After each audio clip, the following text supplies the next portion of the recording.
Hello, my name is Chris Snipes, and you are listening to The Melt.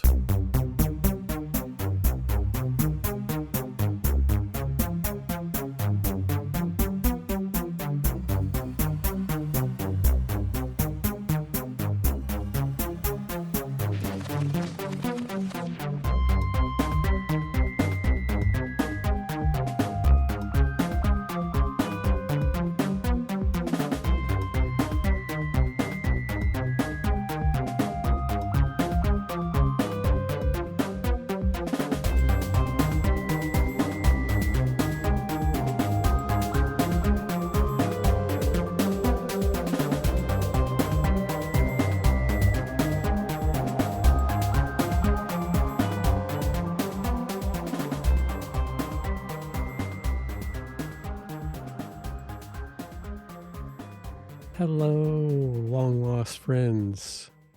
After such a long hiatus with the melt, you are now listening to this episode many months after the last one with Joshua Cutchin. You're still here, loyal fans and loyal comrades.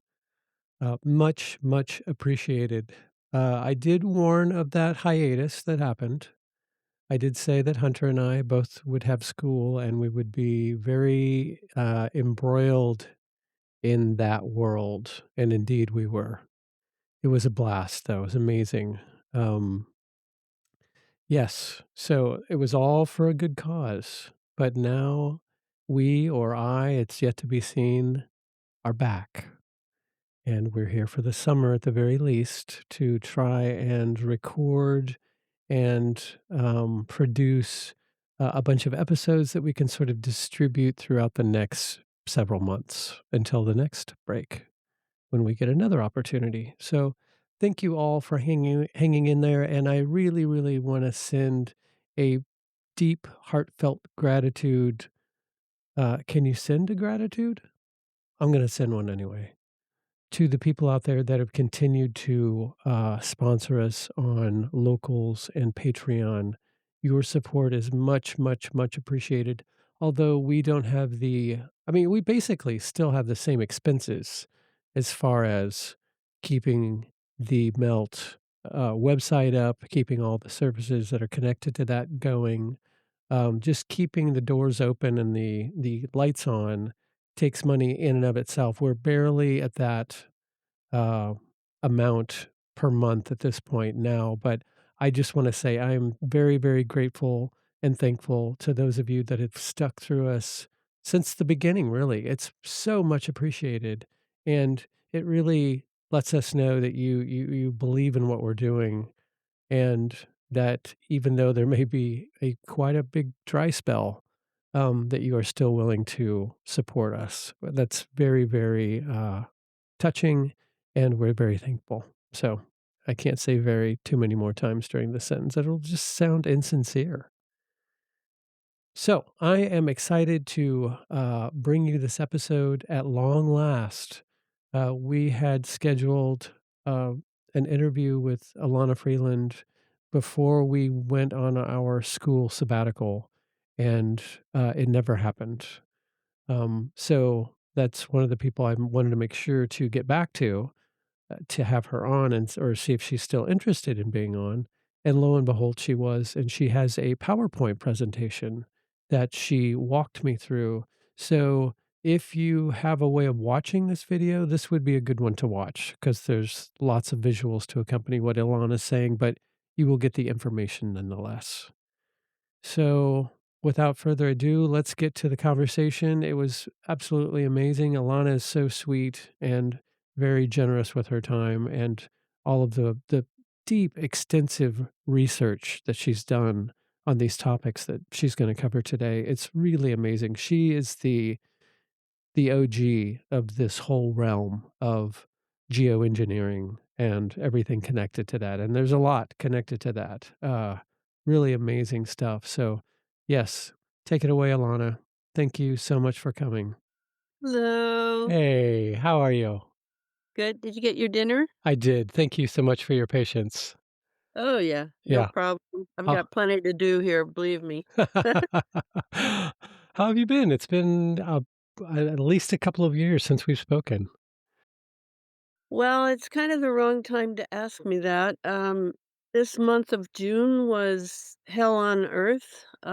Two Oh, very large events happened. One, a targeting event on the 12th of June wherein I was made to bleed from my what? right nostril for 12 Oh hours. my god. I lost, a lot of blood, and I'm still sort of not here in a way. It's really interesting when you go through something like that. Of course, I can't go to a hospital because, hospitals are dangerous things in the US,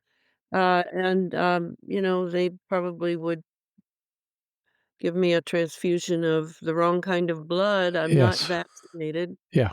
So I just, have to suffer. There's nothing else to do, and not knowing quite when it'll end, but at least I knew it was a targeting operation because it started at 9 p.m.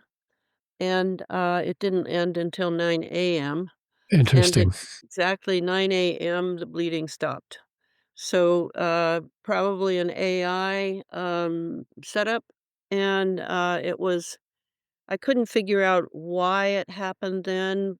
That was my 2nd blood thing, but this one was, 4 times as long as the other one, and so I must have lost 4 times the amount of blood.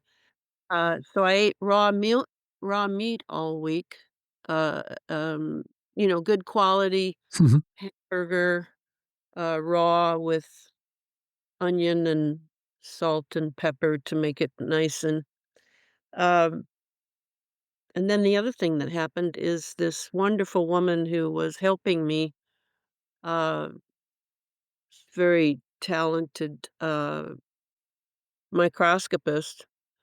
She, she's dead, and I mean, the story that we're being told is doesn't quite fit, and so everyone's doubly upset about that, and I can't help but feel that it may have been connected to what I'm doing and Clifford Carnocom and I are doing. Mhm. We're writing a book about his experiences in this whole thing for the last 25 years. So, I don't know. I'm just a little not myself still. I'm still grieving, but at least I'm not crying all the time. And I will really miss that young. She was 53. And the story is about how her car started rolling down the hill and tried to stop it and she hit her head and she probably had a concussion and then she was dead. Boom, done. Wow. So, I'm so I sorry don't to know. hear that. Yeah. But a lot of people don't realize that, I say it over and over, but, geoengineering is a highly classified national security issue. Absolutely. And they don't like Clifford and me trotting out all the things that are going on with the geoengineering. They would rather, just keep it at weather modification. But there are 7 operations going on, and they have to do with turning us into transhumans, and that's, so I'm not invited onto, the big shows, even though I'm known as sort of the expert on this. Yeah, absolutely. And so I'm marginalized, well, like Clifford, he's been marginalized all these years, and he, of all people, knows the most about this technology. Mhm. So anyway, that's, you asked, so I gave you an honest answer. I didn't think, Thank you. "Yeah, I'm fine."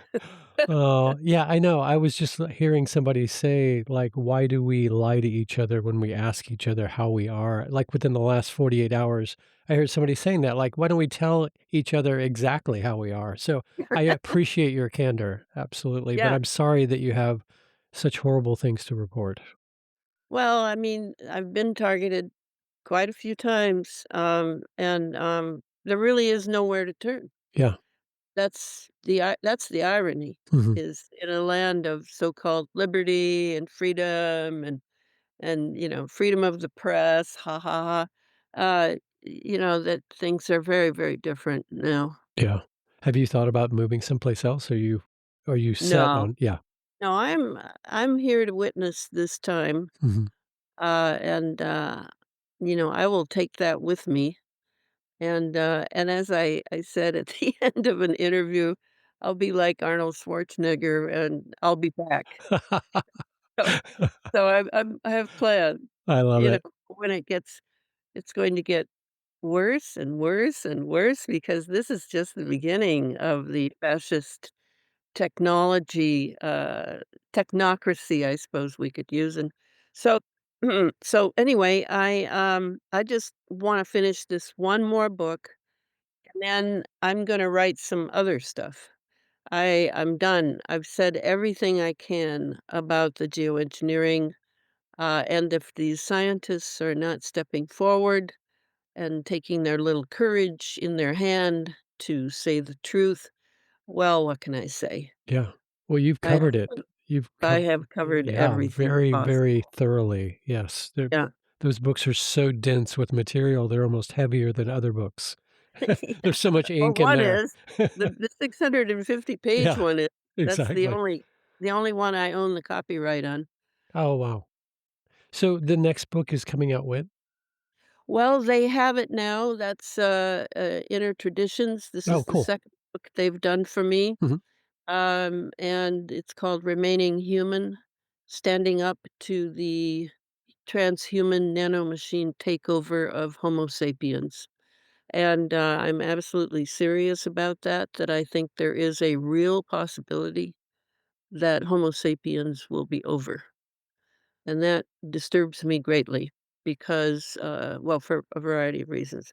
So that should be out at the end of the year, but you know how publishers are. They've got a lot of people they're publishing, and they've got priorities, and I have given the pitch that I think I should receive a top priority because this book will help people, who otherwise are probably feeling pretty hopeless about Yeah, now, yeah. about how everything is going and maybe their health and, whatever. So, hopefully, the publisher will respond to that. Let's hope so. Yes. Well, I look forward to that, and I would love to have both of you on to talk about that, absolutely. He does A great podcasts. T-shirt, by the way. Well, thank you. It's kind of a COVID classic. You're probably my choice. It's retro by now. Um, so am I correct you have a sort of a presentation that you would like to Well, I do. I have a PowerPoint that I think is good for people to be able to tie together how I'm looking at this situation because the way I'm basically looking at it is what you would call in warfare a pincher movement.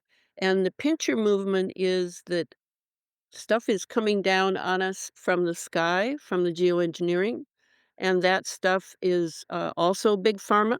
Most of it is chemicals and nanotechnology, and then, of course, synthetic biology is the latest, and we remember long ago when all this started and Clifford Carnicom was the only voice that you could hear on the new internet, that the Morgellons that people were having trouble with is actually the first, volley of, the, synthetic biology assault. And, people still have a lot of people still have Morgellons, even though now in the blood and this is where I will miss that friend of mine that I have now lost to death.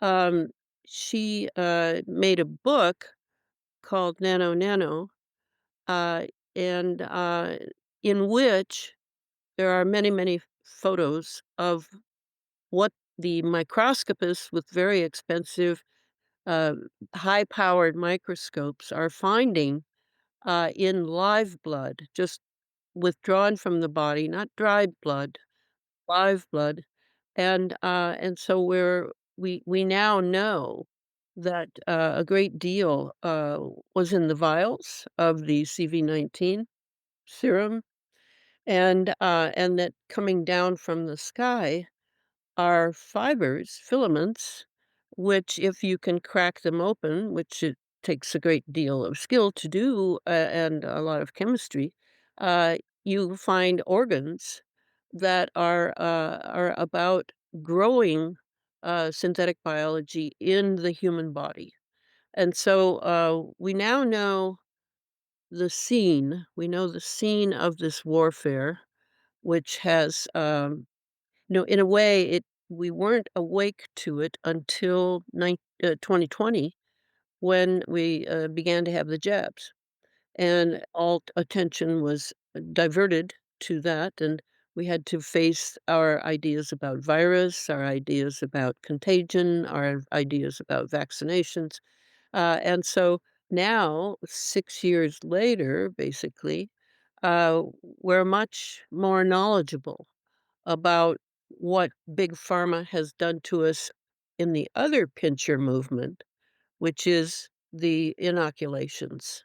So we're caught between these 2. We have to breathe the atmosphere from the atmosphere, which is loaded with all sorts of entities as lab produced entities, as well as nanoparticles, nanotechnology that are like tiny machines, and then at the same time, the injection. If I'll have a slide that'll show you that the chemistry in the serums is is quite similar in some ways to what's falling from the sky. For example, graphene oxide. Mhm. Graphene oxide is in the air. Graphene oxide was in the jabs and not named, if you recall. Yeah. So that's kind of why I want to show the slideshow is, hey, folks, this is really real.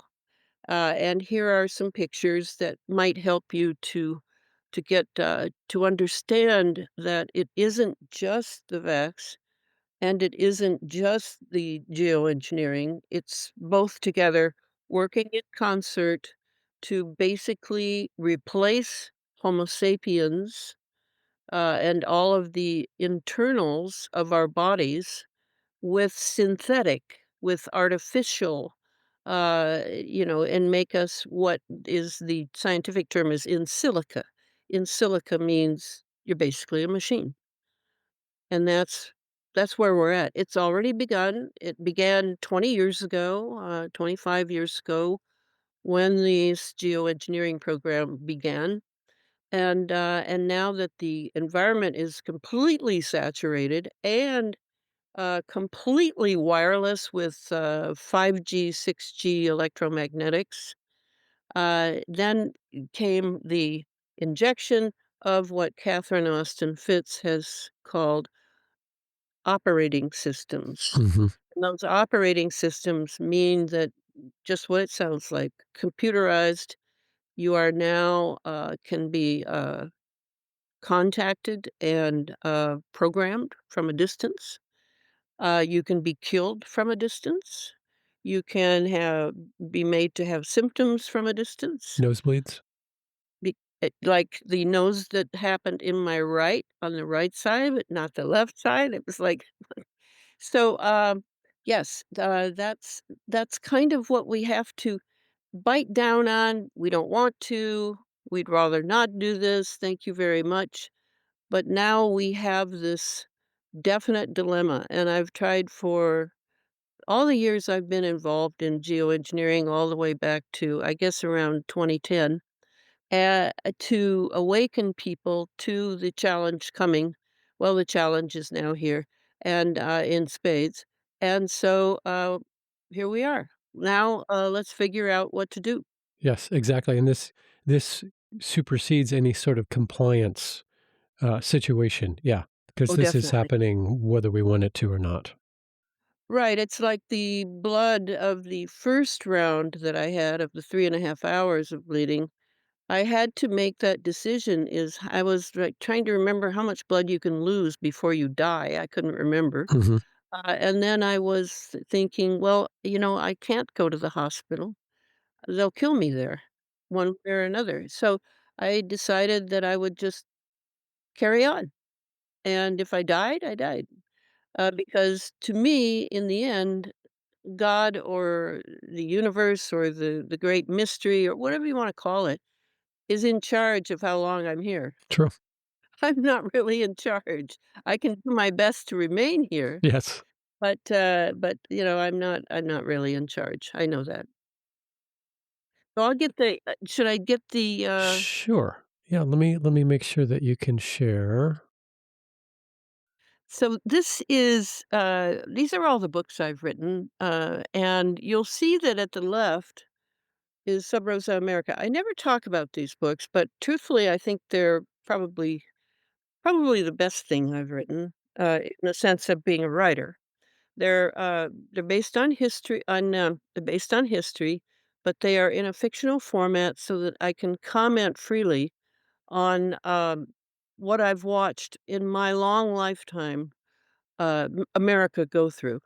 And, the characters are sort of based on people I knew in the '60s because 'cause I'm a child of the '60s. I came of age in that era, and, I I, uh, I I take the reader through a journey that the '60s pilgrims make, as they go from California, Southern California, Santa Barbara, to, travel to Dallas. And a lot happens to them on this journey, and a lot of it is based on actual history of things that were happening in the Southwest as far as, like, military testing that was going on, and that sort of thing. Native Americans, I have dead people talking, I have dreamers talking, I have all sorts of things, and there is a cult following of these books, of people who have found them, oh, I don't know, maybe a few hundred people.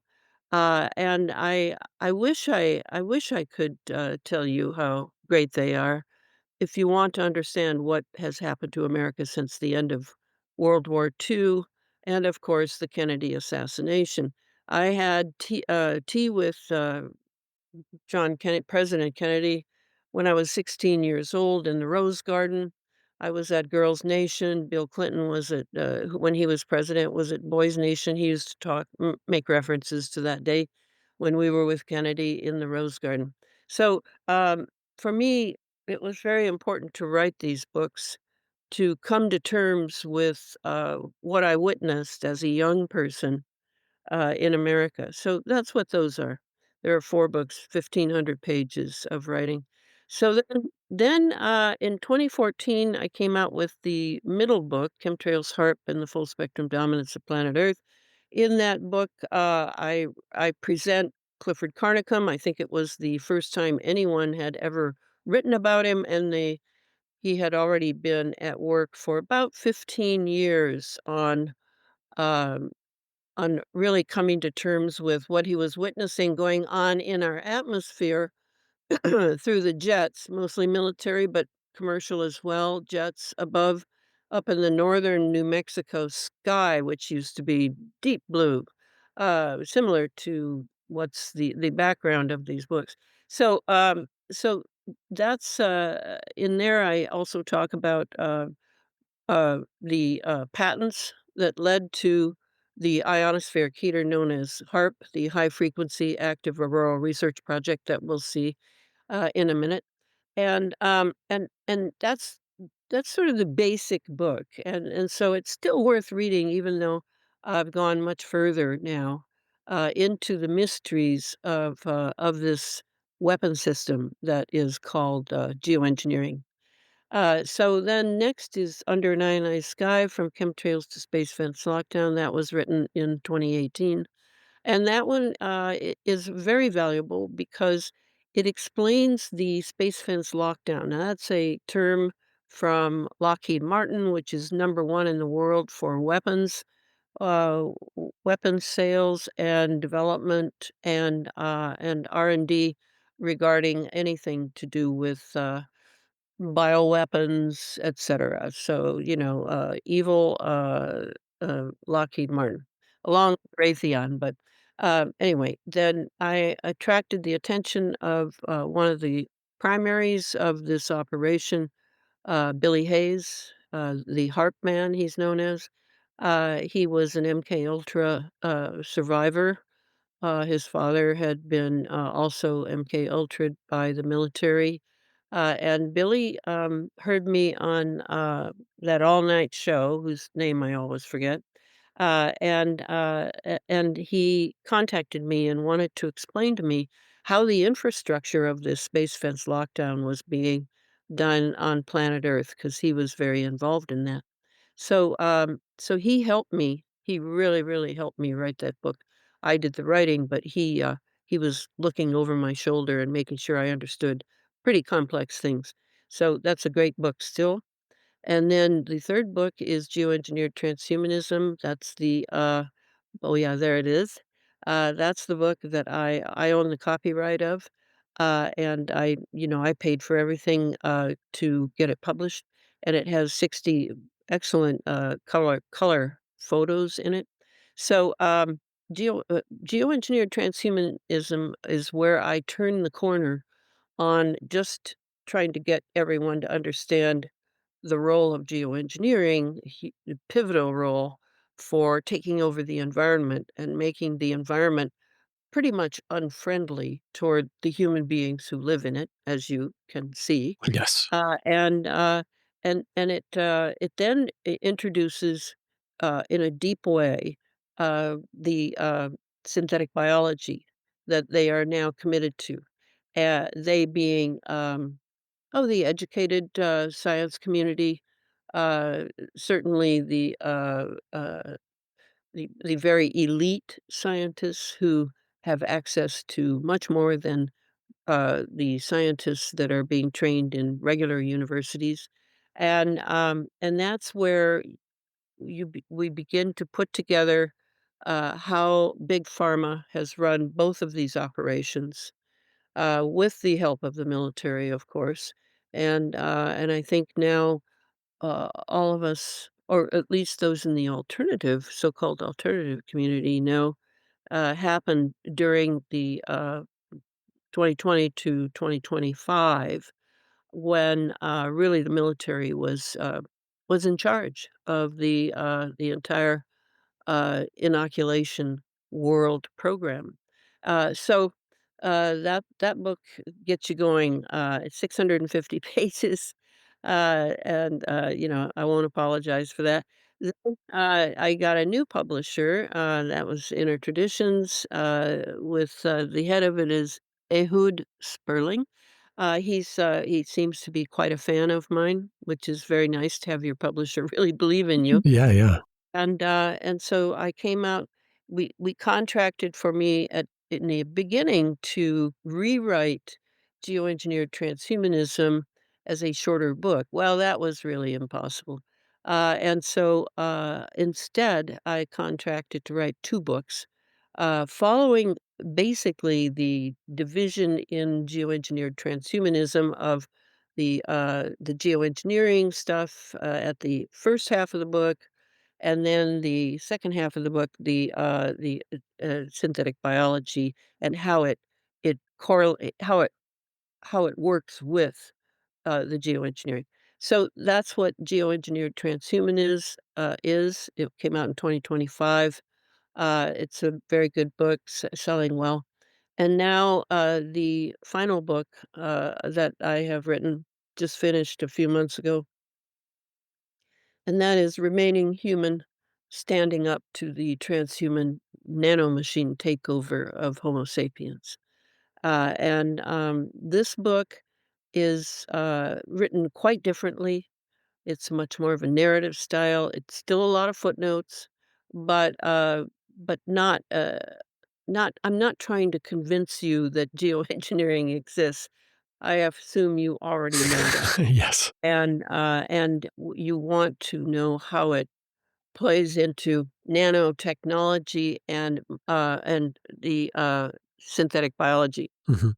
There's a new book, The Hidden Technologies of HARP, Chemtrails, 5G, 6G, Nanotechnology, Synthetic Biology, and the Scientific Effort to Transform Humanity. And to cut to the chase, they have already begun to transform Homo sapiens, that's us, and that has been going on for about 20 years now. Geoengineering, bioengineering, question of our time, what does it mean to be human? And this is one of the best things that's happened, regarding the 5 years, 4 years, however you wanna look at it, that we went through with the jab, is that we are now really, really confronted with the very sober question, "What does it mean to be human?" And then the next question, of course, that's born out of that is, "Do I want to be human?" Because a lot of young people now have been uh, sold a bill of goods and have lost their way in seeing the greatness of the human being. Instead, they think of it as sort of like being a slab of meat with varying programs in us, and so they've been bought off by the idea of being enhanced and therefore having more fun in life and therefore being more special to whatever history and it's not like that at all. So, it's unfortunate that that has happened, but, we, the adults, have allowed it, and I tried many, many ways to get people's attention about this, for years and years and years now, but was unable to. So, here is this is the thought that led me all the way through this last book. We cannot solve a problem with the same kind of thinking that created it. So, what I'm trying to do in this last book, Remaining Human, is to show you ways of looking at being human that you probably don't even know about because your education was so poor as they were dumbing you down, as they have been since, I would say, since 1973. There has been a concerted effort to dumb the American down for sure. So this is what I followed throughout the book. So you will come across ideas that are quite unusual and ways of thinking about how we can face what is now we are undergoing and the difference it will make to our consciousness, which may be our solution, our own consciousness. But not in the sense of taking a pill, getting, following so and so and what so and so says. No, this has to do with taking your ability to think back. Now, this is an era where hardly anyone can read anymore. They don't have the staying power to turn the pages, to hold ideas, to look at ideas with their thinking. So there's a lot to do here because we've lost a lot of ground over the last, I since let's just say since World War II, because we have been subject to programs that are highly classified. And if ever it comes up in Congress or any place where debate could happen or discussion or it could be undermined and taken in a new direction, it goes into closed session because it's classified, because it's national security. The National Security Act basically destroyed this country, period, and the CIA has done the rest. So, just remember this, we cannot solve a problem with the same kind of thinking that created it. So, we have to figure out the thinking that created it, and that's what I do in the book. I make it very clear how this all came down, and then we can now look at some different ways of approaching the problem. This is the Kardashev scale. You don't have to look at those little diagrams that much, but this is what the science of our time, and it is scientism is the real term for it. It's Mhm. not real science anymore. The Kardashev scale is based on a Soviet astrophysicist named Vladimir Kardashev, who uh, who said for a great civilization to have uh, a real space program. a real space program, and this here we're gonna talk a little bit about the secret space program because we have a secret space program.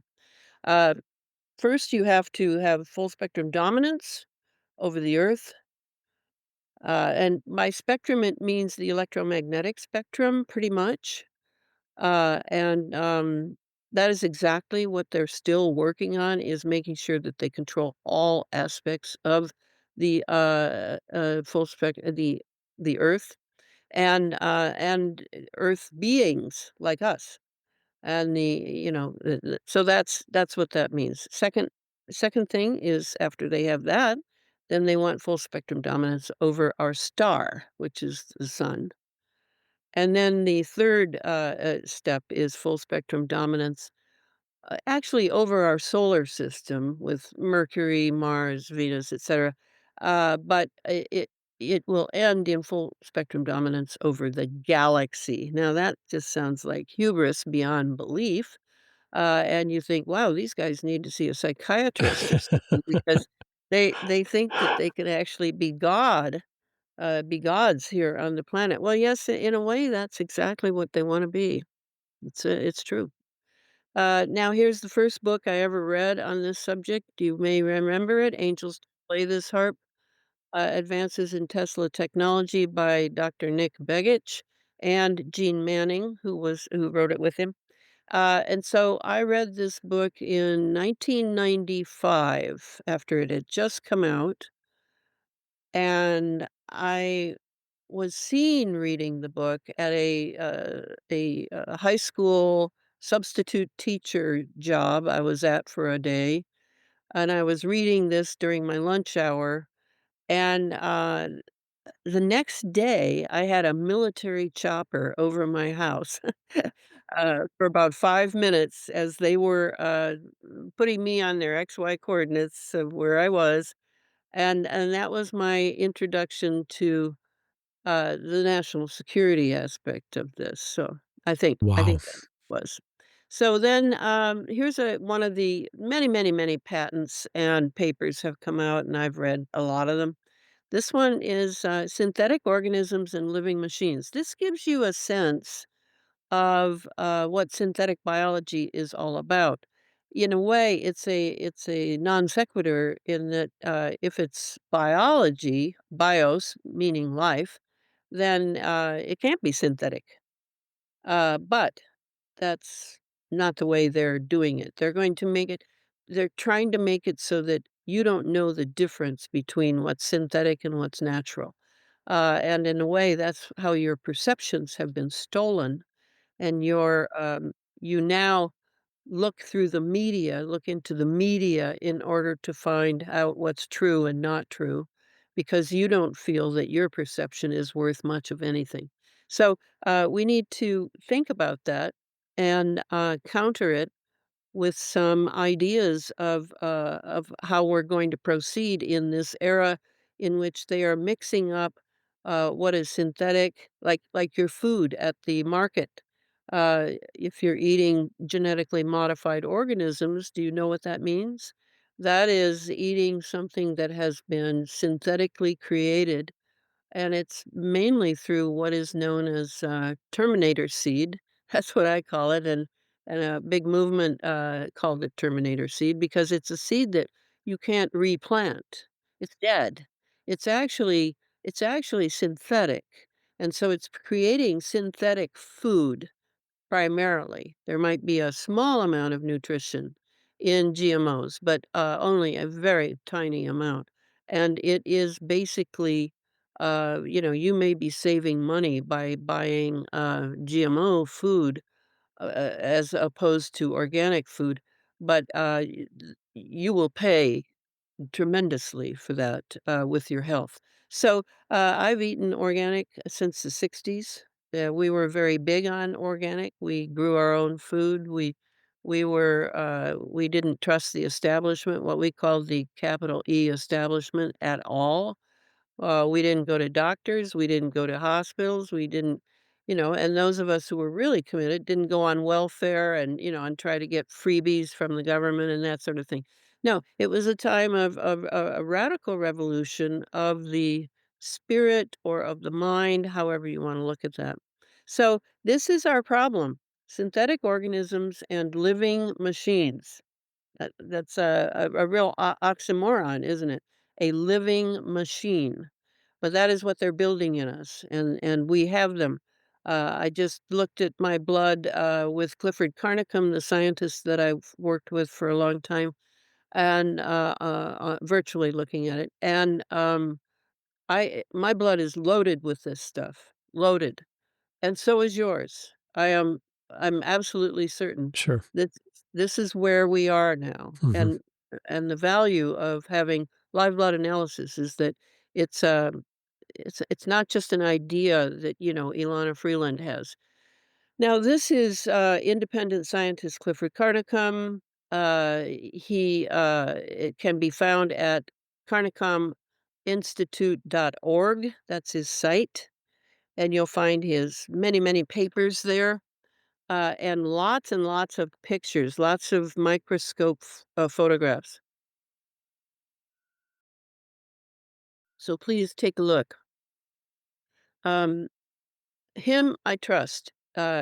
This is the most ethical person I've ever known, and truth teller, absolutely. And he has been marginalized and kept out of the limelight of clarification on what geoengineering is up to. Certainly on anything that has to do with bioengineering, he is not asked what he thinks, even though he's spent over 25 years studying under the microscope and in chemical petri dishes what's going on, particularly from what they're dumping on us from the sky.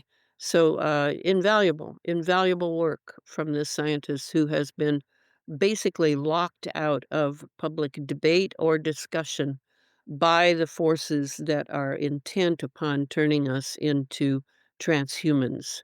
Transhuman hybrids is where we're at now because we're all still Homo sapiens, but our organs are not looking so good. We're all pretty sick, now that we have had 25 years of this, uh, um, delivery system from the sky.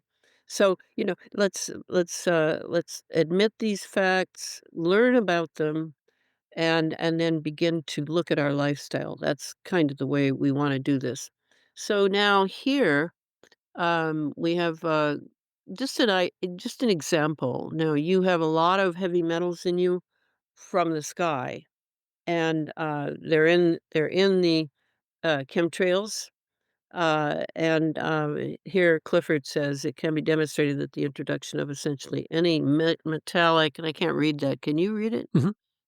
You want me to read Yeah. it? It can be demonstrated that the introduction of essentially any metallic or metallic salt aerosol into the lower atmosphere will have the effect of heating up that lower atmosphere. The impact is both significant and measurable. Those who seek and express concern about the so called global warming program might wish to begin their search with an inquiry into the thermodynamics of artificially introduced metallic aerosols into the lower atmosphere. An examination of the specific heat characteristics of an altered atmosphere will provide the path for the realistic conclusions that can be made. Any claim that the aerosol operations represent a mitigating influence on the global warming problem appears to be a complete facade in direct contradiction to the fundamental principles of physics and thermodynamics. The lack of candor and honesty by government, media, and environmental protection agencies in response to public inquiry is further evidence of the fictitious fronts that have been proposed. So that was in 2004. Recently, geoengineering has been in the news more, but only as a weather modification, only for its operation called weather modification. They're very cautious to keep all discussion beyond weather modification out of the news regarding geoengineering.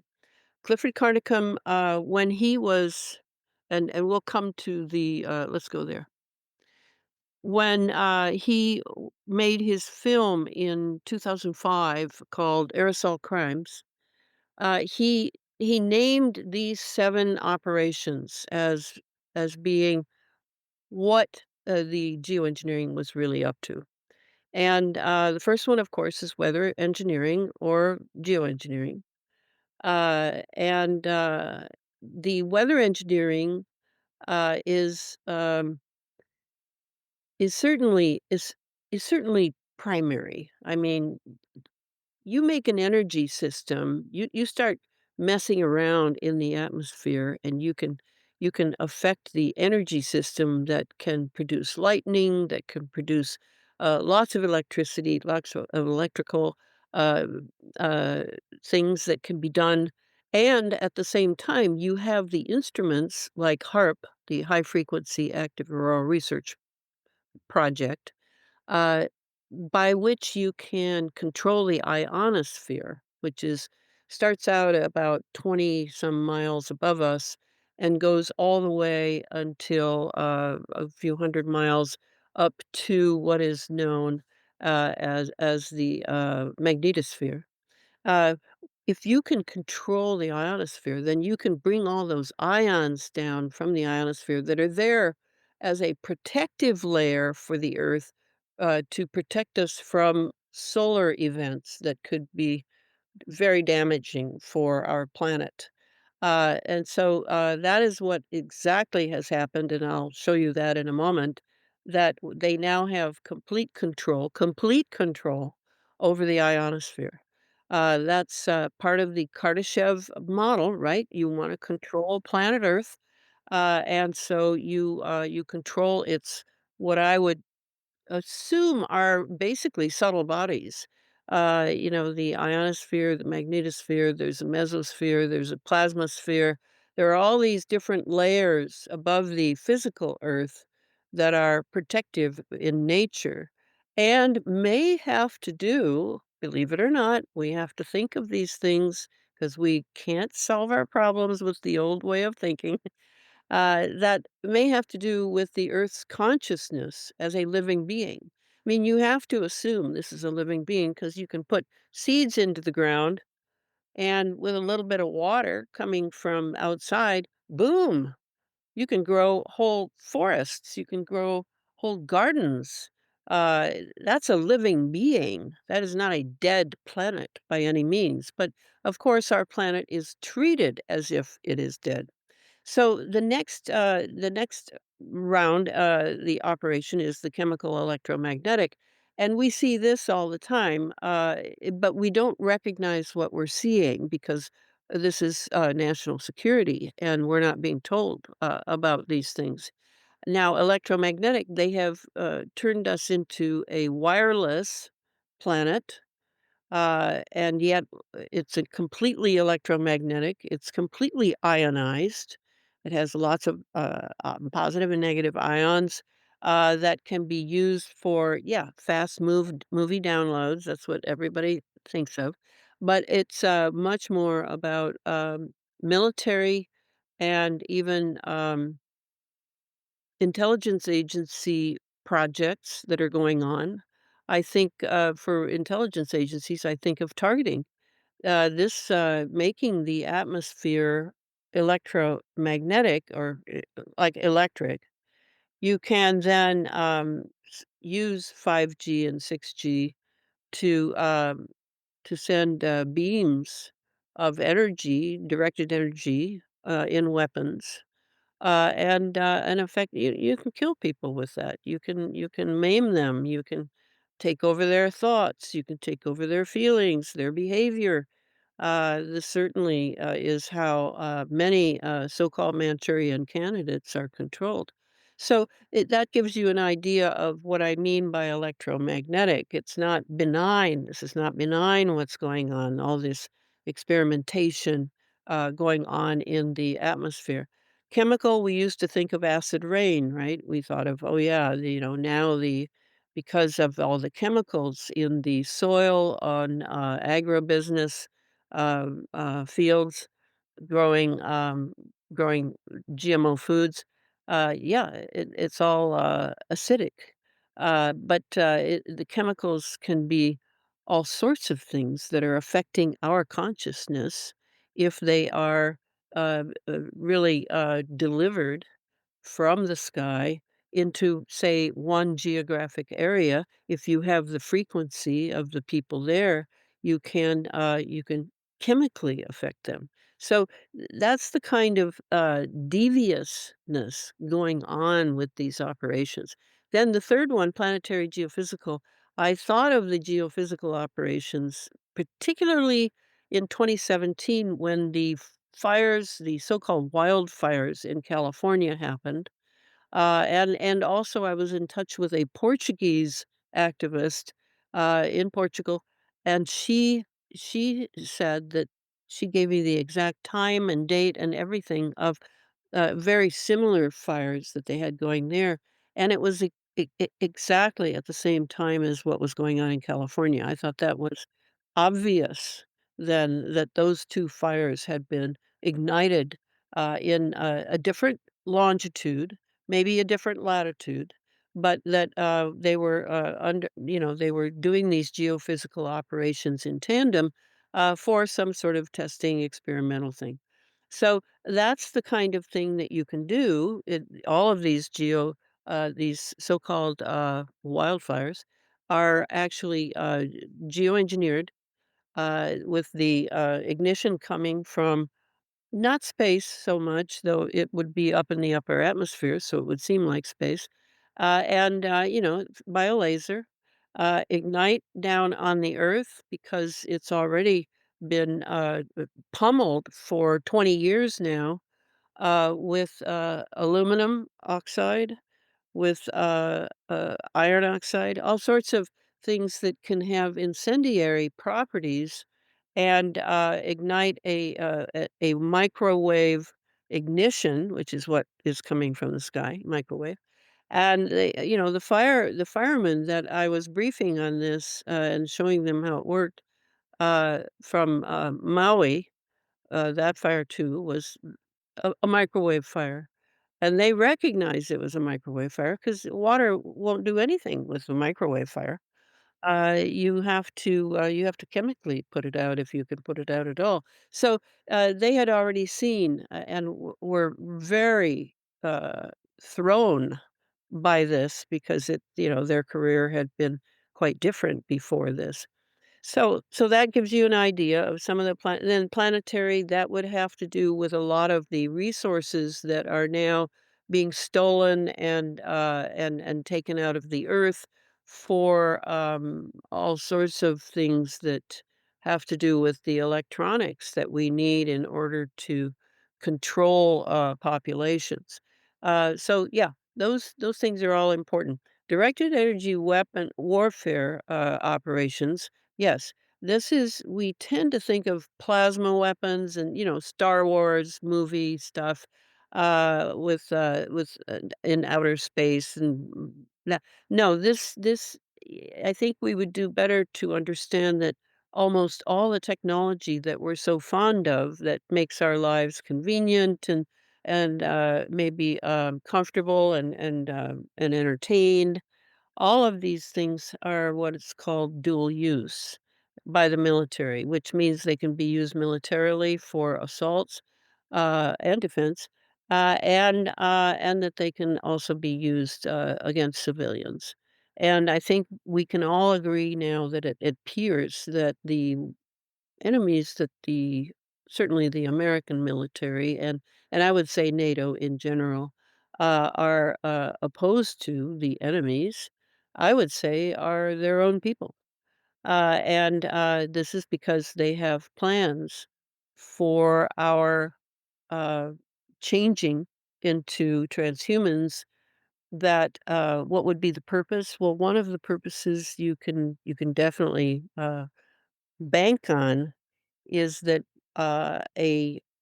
a silicon-based, uh, in silica, that's what that means, in silica model of a cyborg human, a transhuman hybrid, who has synthetics running through their veins and in their nervous system and their skin and are being transmogrified into an in silica version that is, far beyond the organic, version, that version of a human being would be able to get beyond the Van Allen belts, and get off this planet. Because so far, we have not gone off this planet. I don't care what the disinformation is, the moon, etcetera. No, we haven't done any of that because of those radiation belts. They tried to blow them out of the sky in the '50s. They tried to, they took atomic bombs up there, boom, boom, boom. All they did was make more, Van Allen belts. Yeah. That was hilarious.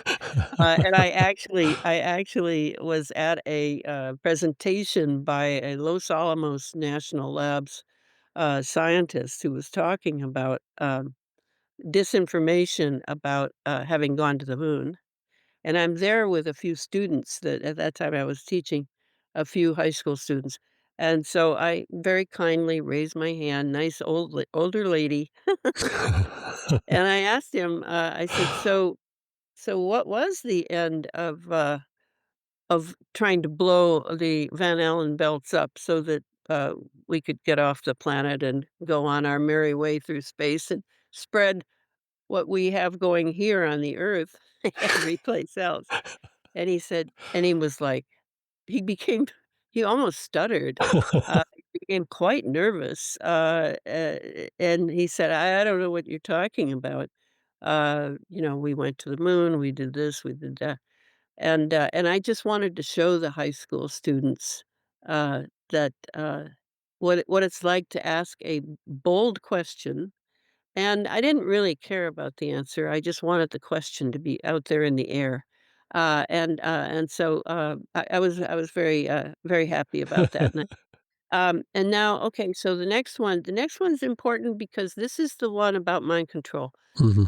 Surveillance and neural operations, that's mind control, and, the surveillance whenever you hear the word surveillance, you're looking at mind control. That's basically what is going on. Yes, they are able to observe our license plates, and even a postage stamp from space, from the satellites that are about 200 miles up. Yes, they can do that, but it's really that's not what it's about. It's if there's surveillance, it's about control, and the control is going to come through your nervous system, and that's really what is going on via satellite. That would be Elon Musk's CubeSats.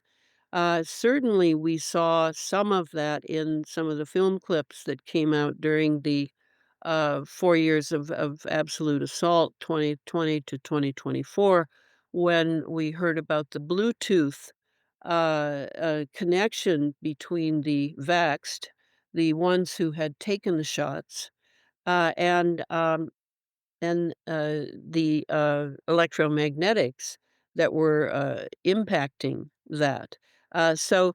We know that, because this round of those 5 years, uh, was basically experimental, but had a lot of things already in place as well. We know that control, that way of control is now operant, and it's particularly operant because of the operating system that was, uh, jabbed into the people who were jabbed, and they are now and I don't know if you saw that wonderful clip in which the guys, from Mexico, go to a go to a cemetery and have their meter on and see that even the people who are dead are still transmitting Wow.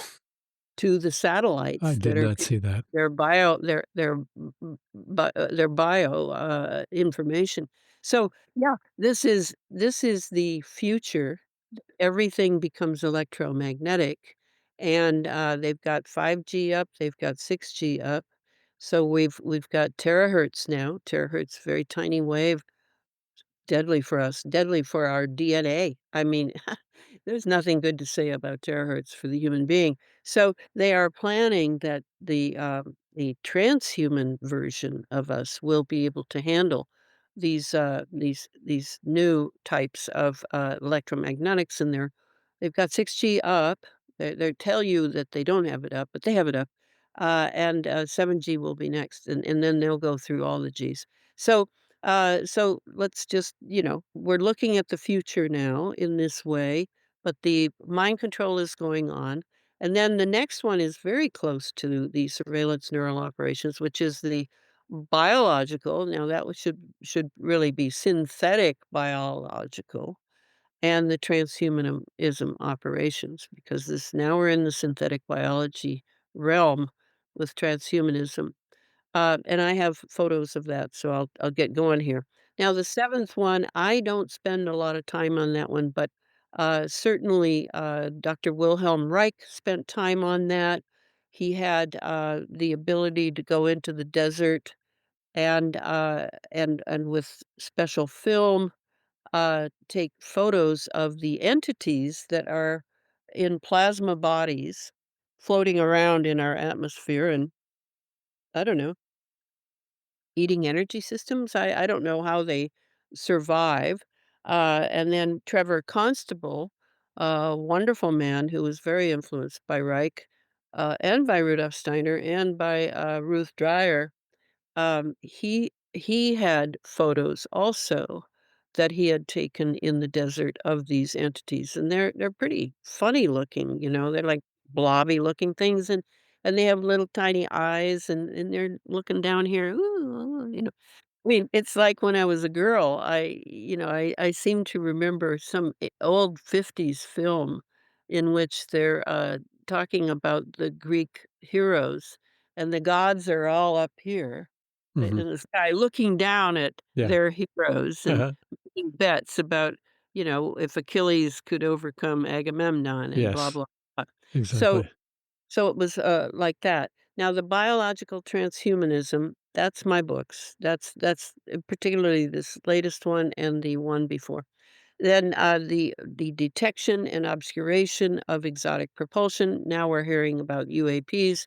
We're hearing about, the, uh, revelation that, is to overcome the disinformation we've been fed all the way through the Cold War about, how these are from other planets and they're aliens and blah, blah, blah.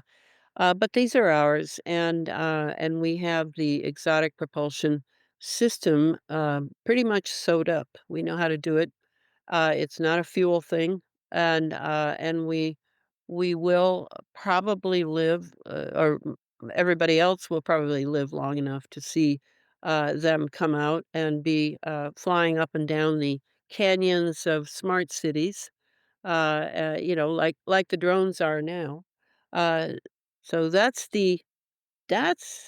geoengineering. Just this is geoengineering, not the one in the newspaper. Okay, there's the famous HARP, and those antennas are phased array antennas, and that's a very unique kind of antenna. Phased array antennas are in your cell phone. I don't own a cell phone because it's a weapon system, and I can't afford to own any more systems that they can use against me. So I don't have a cell phone. I have a landline that picks up messages and is quite sufficient for me. But the phased array antenna is a beam forming antenna. And that is usually you think of an antenna as broadcasting, right? Broadcasting 360 degrees. No, this kind of antenna really can all focus, and you create tremendously powerful beams with the HARP. This is only one ionosphere keter in the world, and there are many more, but of not particularly of the same kind of power that this one is able to, bring to bear. This is a true weapon system, and I think that China now has one that is larger than this and probably more potent as a weapon system, but I don't know. I only know rumors there. So that's HARP. Where is this one at? This is in Gakona, Alaska. Okay. That's Mount, It's named after some white guy. I don't remember. I wish I knew the Indian name. Mount But Smith. yeah, up in Gakona, Alaska, southeast, Alaska, there are 2 other, um, uh, installations that are important to the functioning of HAARP that are all also up there, in Alaska. Oops. I'm gonna skip this, but if this is the best description of how HAARP works to bring the ions down into our atmosphere and how then how we can use them. See the transverse, wave there? How we can use them in our atmosphere, the ions that are brought down. And it all has to do with, the ability to dope the region. Doping is the all the particles, the chemtrails, etcetera, filled with stuff. Without that stuff, and that's why, all these states that think they're gonna get rid of those chemtrails, I don't think so. I think they won't be able to see them, because of an invention that, is an infrasound invention that, makes it so that the jets can spew this stuff, and it looks like it's ending up being a contrail. I saw one the other day, a jet that did a what looked like a contrail, but it was a little too long, and I watched it dissipate into the usual white cloud cover. None of the clouds that we see today, by the way, are natural. Well, so we know this, but I wanted to point this out. It is trails are much coming not just from the engine combustion chamber, as you see. There are many spirits, and it's Alana, coming from the leaves. Alana, is there audio to the video playing on your end? Because your voice got very garbled. Oh, did it? I'm Yes. sorry. Oh, that's okay. Um, yeah. So we don't need to listen to all that again. Mhm. But you notice that it's coming out the combustion chamber, Yeah. and it's also coming out the wings. Because in the wings is not fuel, as we are told, it's fuel. Uh, they don't need fuel with the turbofan, engines, that they have now. They don't need to use that much fuel except for landing and taking off.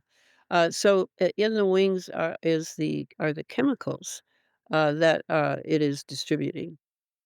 So that's important to know. Here's an example of the plasma clouds that we now have. You can see the, fragmentation along the edges. No more rounded clouds unless they're created on somebody's, laptop, in some military installation, and then they can do that. They can then, put a plasma cloud up there that has a nice puffy exterior or maybe a storm cloud that looks like it's like the old days of the natural clouds. But you see these, striations here, that are vertical. That shows, the pulsing going on. These are all being pulsed, into our atmosphere from the geoengineering, equipment.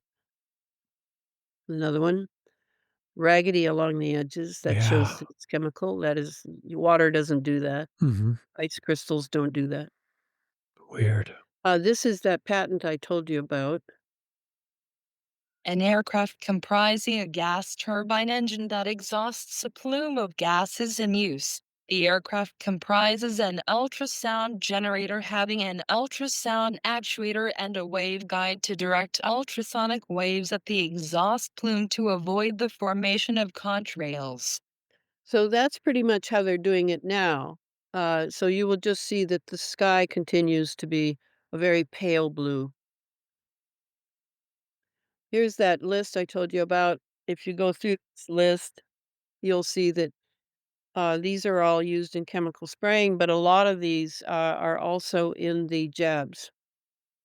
And this is just a partial list, by the way. This just gives you an idea of how much we're breathing every day.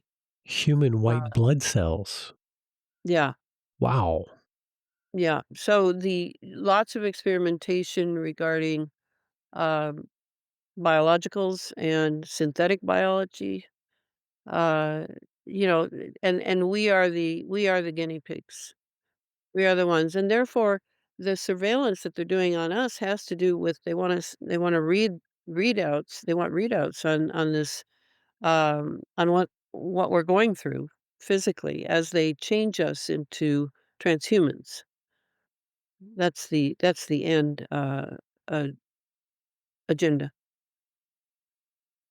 Mr. Chairman, and thank Now you this to is all of you this what I was morning. saying Very about interesting. how we took I wanted over to ask a the question, a ionosphere. couple questions here about HARP, the High Frequency Active Auroral Research Program. Of you at the table have a little bit of a piece here.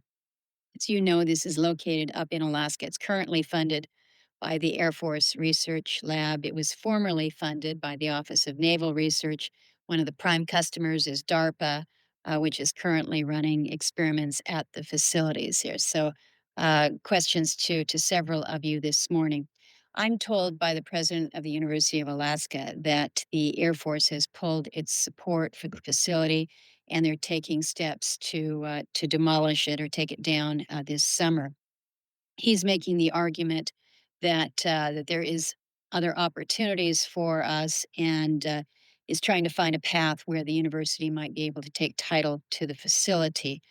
I'd like to start with you, Dr. Prabhakar. I understand that a lot of folks here on the committee probably don't understand what HARP does. I think most Alaskans don't really know what HARP does or why the agency is involved in it. Uh, so, a very brief explanation and then a more direct question. Would you be disappointed or would you lose something if HARP were to go away? Senator Murkowski, as I think you know, one of our programs has been using the HARP facility for the research that it's pursuing, and my understanding is that we did get value out of that interaction. The P in DARPA is projects, and we're not in the business of doing the same thing forever. So very naturally, as we conclude that work, we're going to move on to other topics. So it's not an ongoing need for DARPA, despite the fact that we had actually gotten some good value out of that infrastructure in the past. Understood.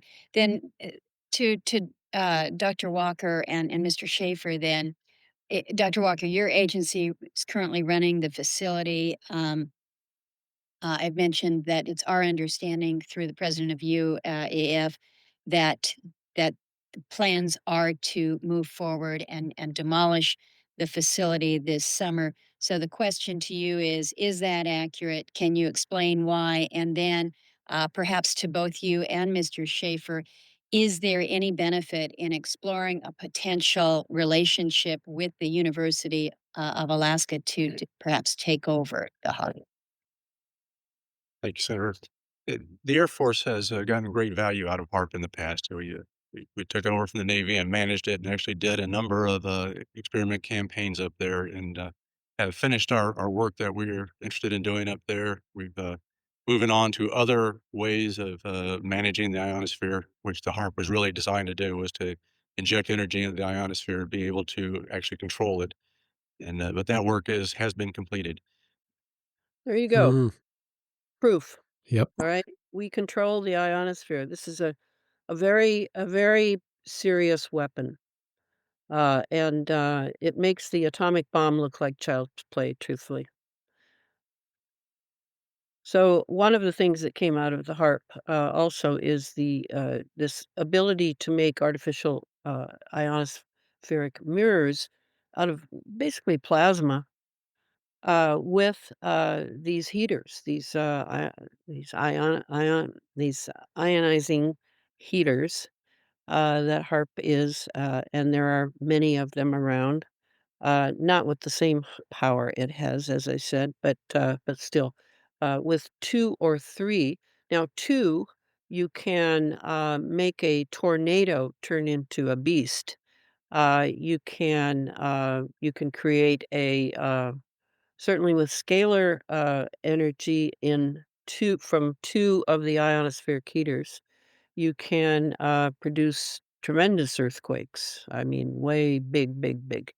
But for example, for holograms, like we're gonna be seeing, I assume, UAPs, alien ships coming in and all this, all that they have, where now our sky now, because it's so ionized, is basically a theater. So they can use technology like this to produce amazing holograms in the sky. But, just keep your head about you. This is technology. This is not aliens and not visitations from other star systems or anything like in the movies.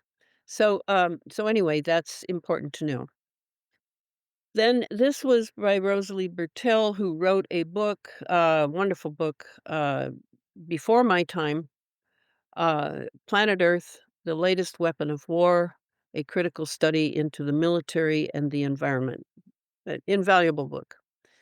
And Rosalie she said, the ability of the HARP Space Lab rocket combination to deliver very large amounts of energy comparable to a nuclear bomb anywhere on Earth via laser and particle beams is frightening. Absolutely. She's right. Here's our, just to remind you, this little rainbow part here is what we can see into the electromagnetic spectrum. We can't see very far, in other words. And what would be the wisdom of that? Well, it was mainly, I think, the wisdom of that is simply that, you know, you need to concentrate on this life on Earth that you're living right now, and not get too carried away with all of the different realities that can be seen in these other frequencies, because you can see other dimensions in those frequencies. You might know someone who has a skill in that, a Mhm. natural skill. Yeah. It can also be through the machines that have been developed, that they have access to those other realms. And we have to consider the possibility that they can even bring in entities through frequency that are inimical to the human being. I mean, come on, let's let's imagine that this is more than just stuff. This is actually frequency, which can have some bearing on the existence of various entities that have consciousness, and they're not aliens, they're not grays, they're not reptilians, they're not any of those. They are entities, and so that's the value of this is to understand that when we're in a frequency war now with our own government, I feel, and they're zapping us and getting us to do things, and in my blood situation that I recently experienced, I assume they were using a frequency in order to pulse the blood out of me. And so this is important. You know about your mobile phone, you know about if you're still using a microwave oven, I have no idea why you are. Because your food has no value whatsoever when you then eat it. So, I would get rid of that. It's a weapon system. It has magnetron in it, for one thing. That's a weapon. You could use that magnetron to kill your neighbor. All of this is essential for us. Even if you never liked science in high school, don't expect a soft shoulder from me. You need to learn about these things because we live in a technological era. Here I have the non-Hertzian wave versus the Hertzian wave. Now, you may not even know this exists. These are different types of waves. The non-Hertzian Tesla waves or scalar waves are longitudinal. I may ask you to read this because I Sure. can't. Yeah, yeah, yeah. Non-Hertzian waves, Tesla waves, or scalar waves are longitudinal but can be converted to transverse, infrared, ultraviolet, X-ray, and gamma. These waves differ from traditional Hertzian waves in their potential to interact with matter at the quantum level. Hertz So let's stop there for a moment. Sure. That's the important part is that, this technology of this weapon system that I call the HARP system, just for, simplicity's sake, it is able to do a great deal because it not only is non-Hertzian wave, Tesla waves, scalar waves, these are natural waves. These are the planet's waves. And what has happened is with the HARP system, they have been able to weaponize these natural waves. And the weaponization would include the ability to transform those longitudinal waves into the transverse Hertzian waves, which is electromagnetism, like the 5G, 6G, 7G, etc. So that's the problem with this, having weaponized something natural, which is good, but not what the way they're handling it now. And part of this, I feel, has to, and I can't substantiate this. This is my opinion. The interaction with matter at the quantum level, that is a description of the nanotechnology. Nanotechnology is supposedly made with atoms. Well, there's a problem with atoms, and I'm not going to go into it today, but do atoms really exist? Or are they actually fragments of light? I don't, I don't want to go any further than that. But to say that the nanotechnology was created is created at the quantum level. Now, that quantum level, that has to do with, well, that's a level that we don't know everything about. And according to the founder of nanotechnology, or at least he's touted as the founder, uh, he said that uh, he he had fears about the nanotechnology in that because it is so close to the quantum level that it would actually be the end of all things natural. So, Wow. that's what's on my mind regarding this technology, like, which is the most evil part here, Yeah, no right? shit. You get a real choice going Yeah. on. But the nanotech is the one that we probably know the least about. Okay, read the next one.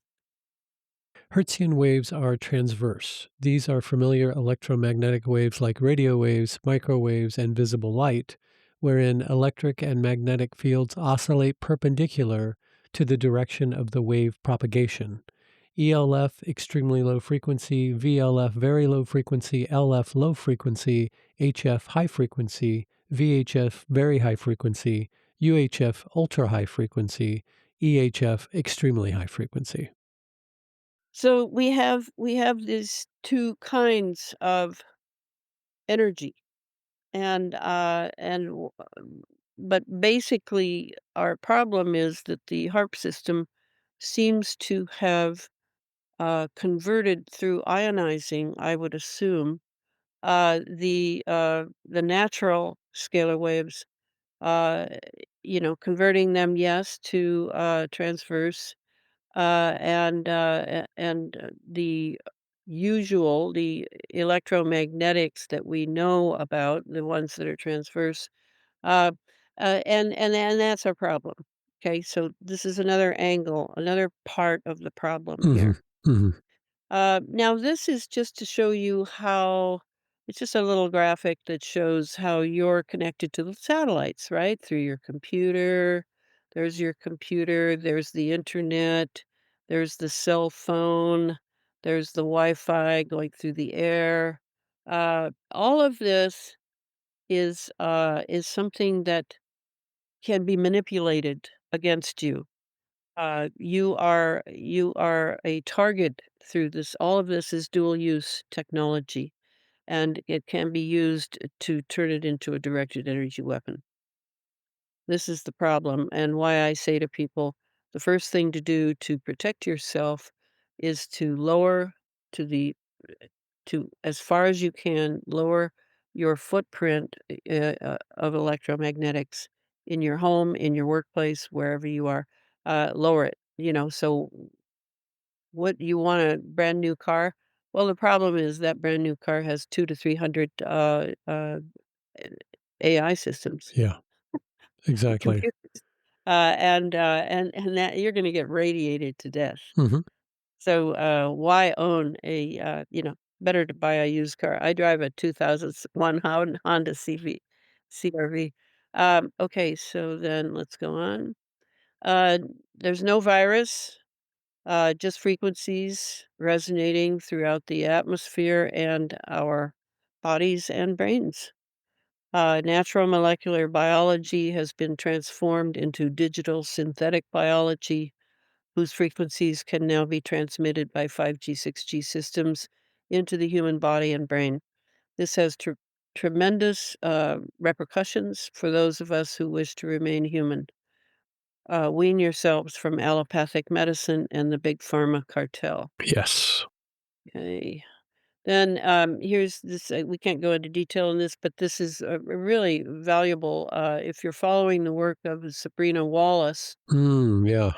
this is a valuable, tool that I think came from her, and I often will look at this in order to figure out who's who and what's what, because you're dealing with a microscopic terrain now of attack. And so if you don't have, like a super expensive microscope, a $7,000 microscope, you won't be able to see that tiny world very well. And you're going to have to make mental pictures in your mind according to how these things work together. And so that's kind of the minus, because I don't know that we can really trust the experts anymore. I think we learned that, in those 5 years, Exactly. uh, the experts, do lie, so, I'm trying to, teach myself. Okay, then this is Tal Zach's, it's a very famous little bit where he says we're now hacking the software of life.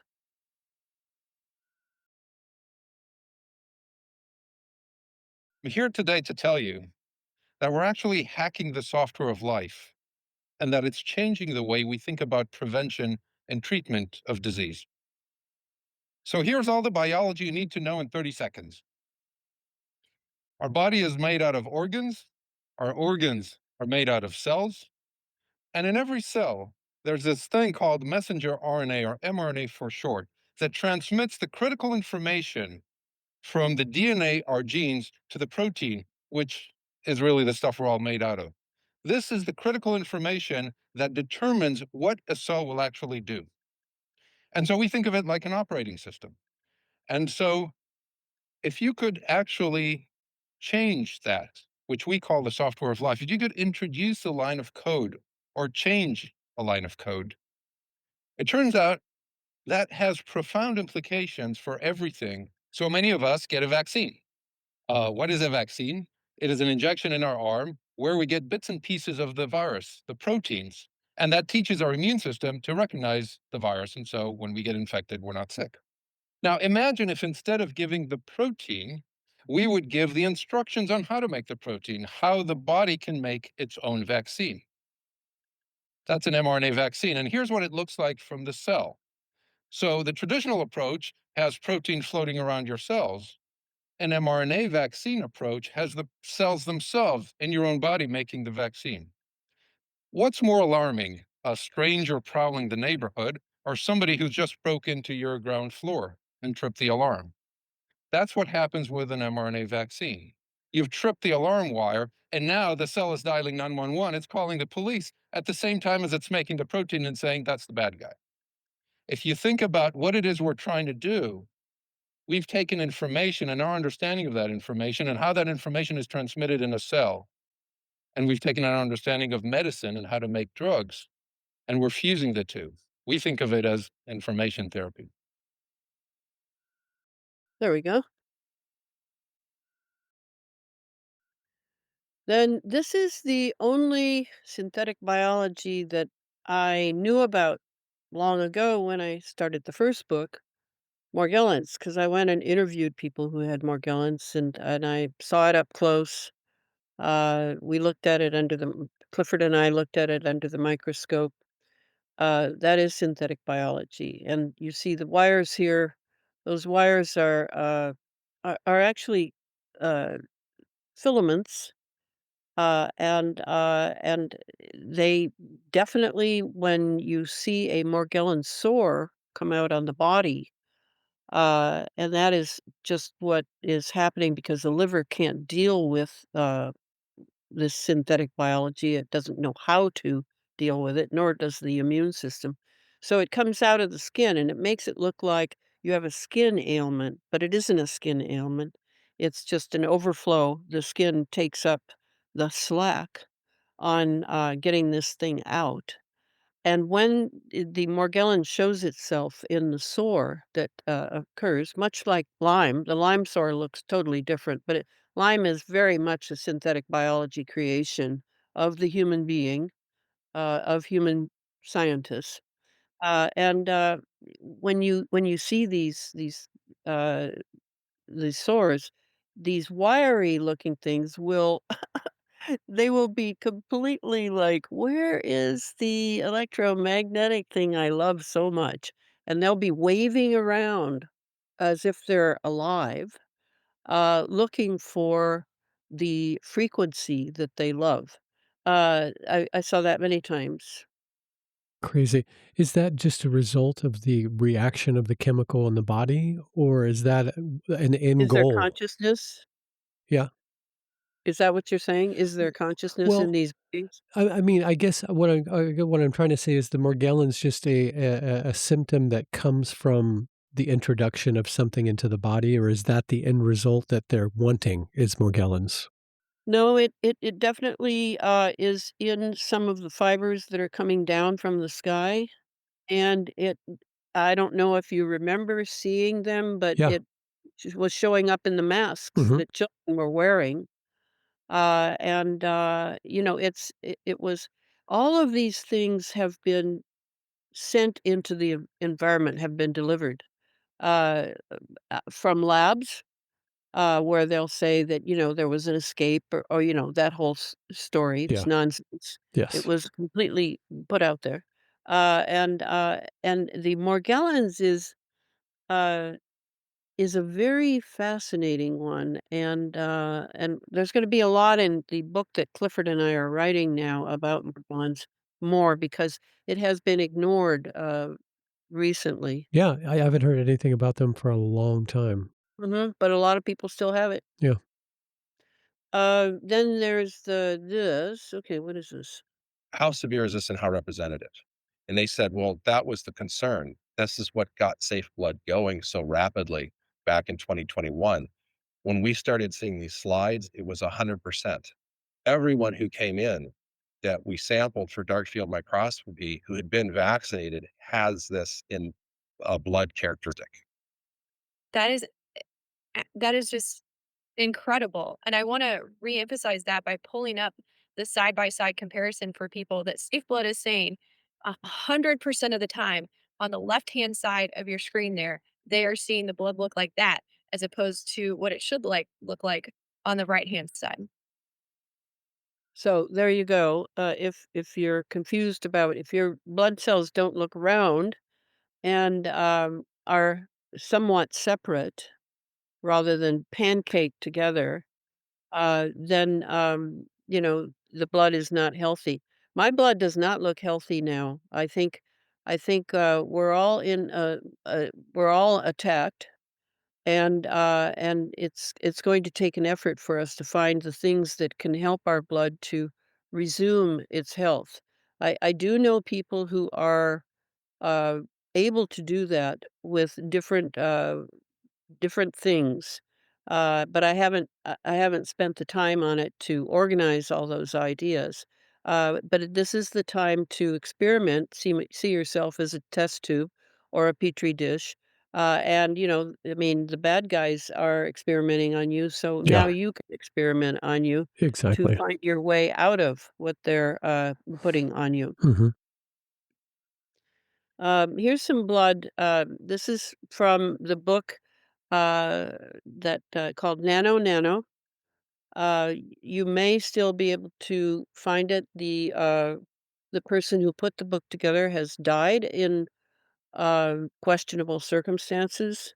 And so now we are busy trying to figure out if we can um, get the templates of the book and resume print on demand publication for all the people that now want a book.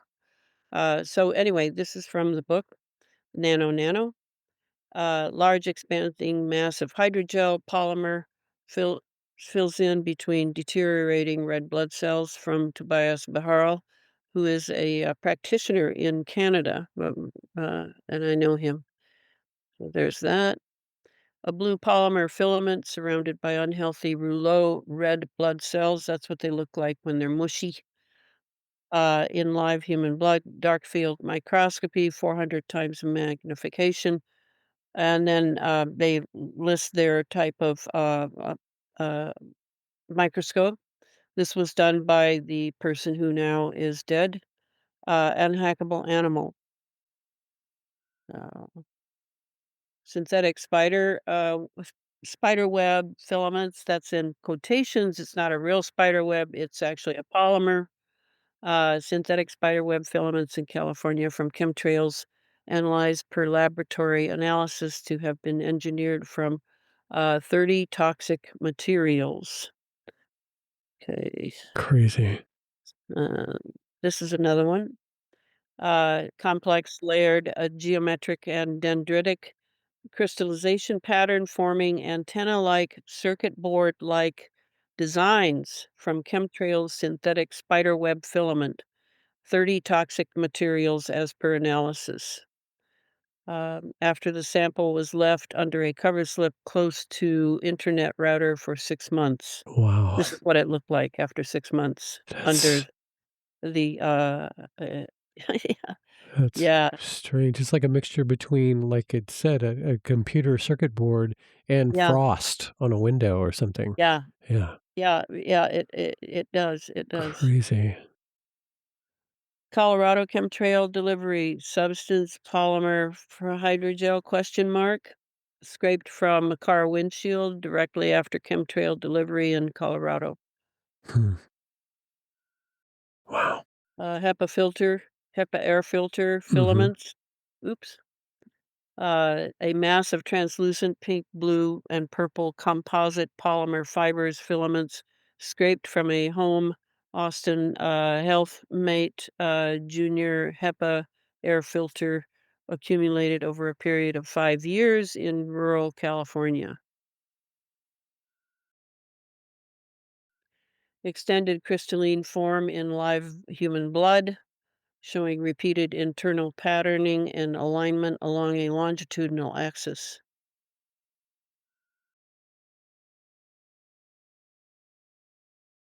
Hydrogel in blood, hydrogel boundary formation of the edge of a cover slip in live human blood.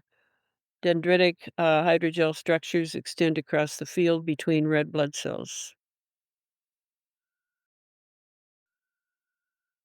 Pfizer Comirnaty, I don't know if I'm saying that right. That's what they call the serums in Australia. Sequence showing geometric crystalline structures and filament in a Pfizer Comirnaty open drop preparation over time. Panels include a before and after view of a filament attachment to a square crystal with central inclusions. The filament traversing the superior crystal surface, the filamentous attachment arising from one corner, and the elongated filament connecting multiple square crystalline structures. So, crystals play a big role in what's being found in the blood through these powerful microscopes. And crystals, as you know, if you remember the crystal radio of many years ago, Mhm. crystals are excellent for communications, and that would include the control over our blood, uh, control over the nanotech in our blood via 5G, 6G. And can't you store stuff in crystals too? Information or Store information, absolutely. Yeah, yeah. Yes, they can use it for that, exactly. Mhm. Crazy.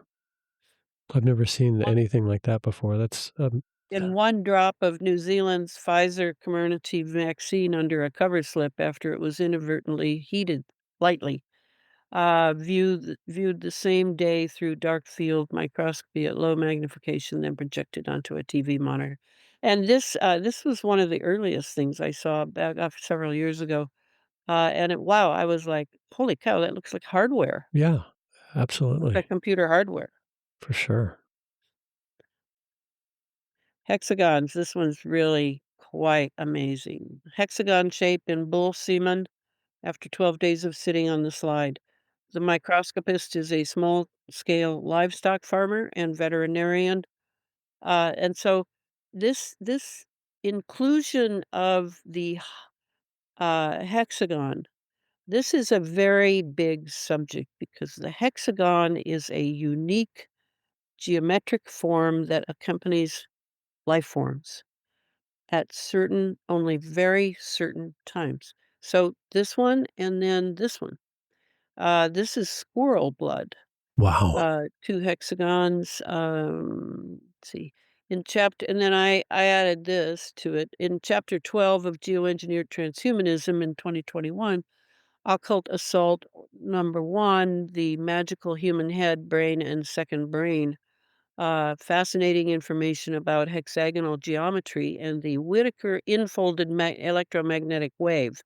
I also recommend pages, recommend reading pages from other books because the hexagon has definitely captivated me. What about Rudolf Steiner? Something about Yeah, clairvoy he writes about the hexagon at Wow. length. Wow. Yeah, Nuts. in blood. Mhm. Oh, that's insane. Quantum dots also manifest as hexagons. Quantum dots. Mhm. Those are a carbon base that is used a lot in this technology in the synthetic biology. In human urine, a long translucent composite polymer filament excreted in human urine.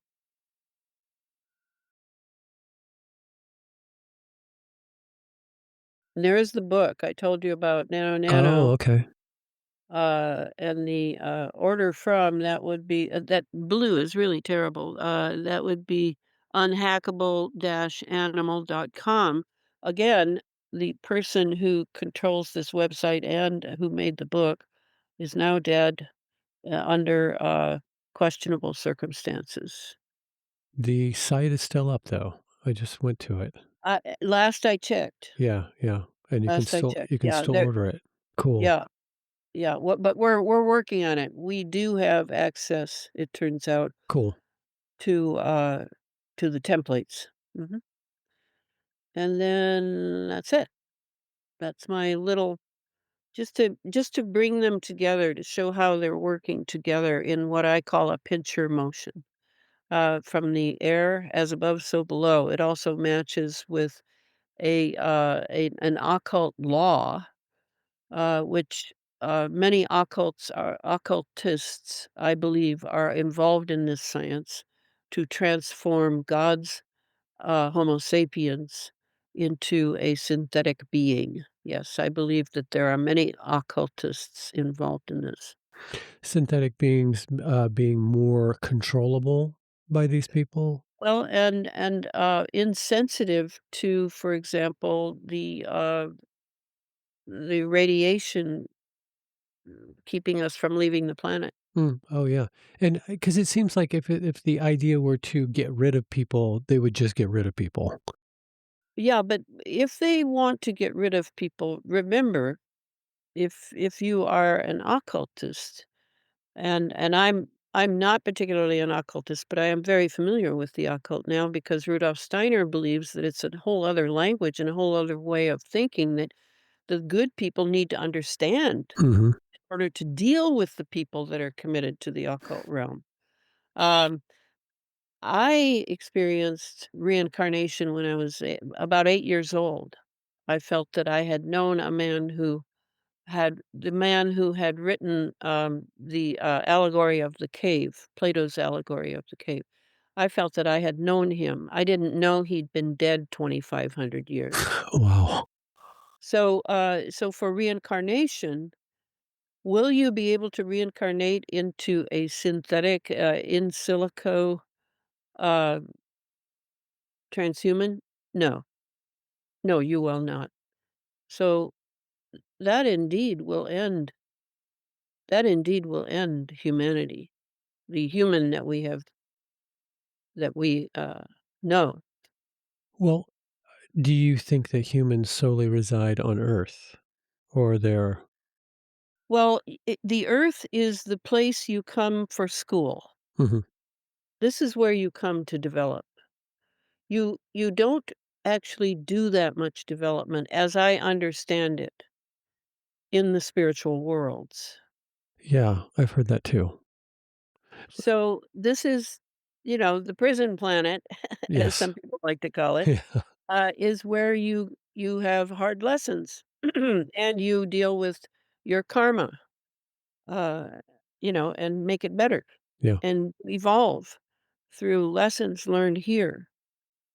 And that makes it very, very important what's going on. Very, very, very important, in fact. So ever since I realized that this could be the end of humanity, I have been working feverishly, more feverishly than I was before. I mean, those souls have to go somewhere, though. The souls aren't going to disappear. They just have to find a different place to inhabit, right? No, no, No? no. I'm sorry, it doesn't work that way. Okay. And the book that came out after the jab that is most valuable by a Steiner clairvoyant person. He was clairvoyant since birth. His name is Thomas. What is Mayor. Thomas Mayer? We had him on. Yeah. Oh, great! Yes. Because his book is all about what happens to the soul from the jab. Mhm.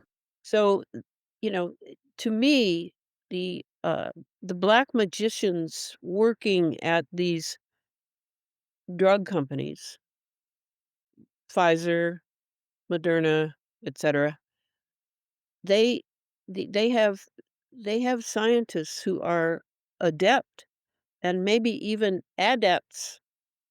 That's a special term in the occult, who know how to set up this alternate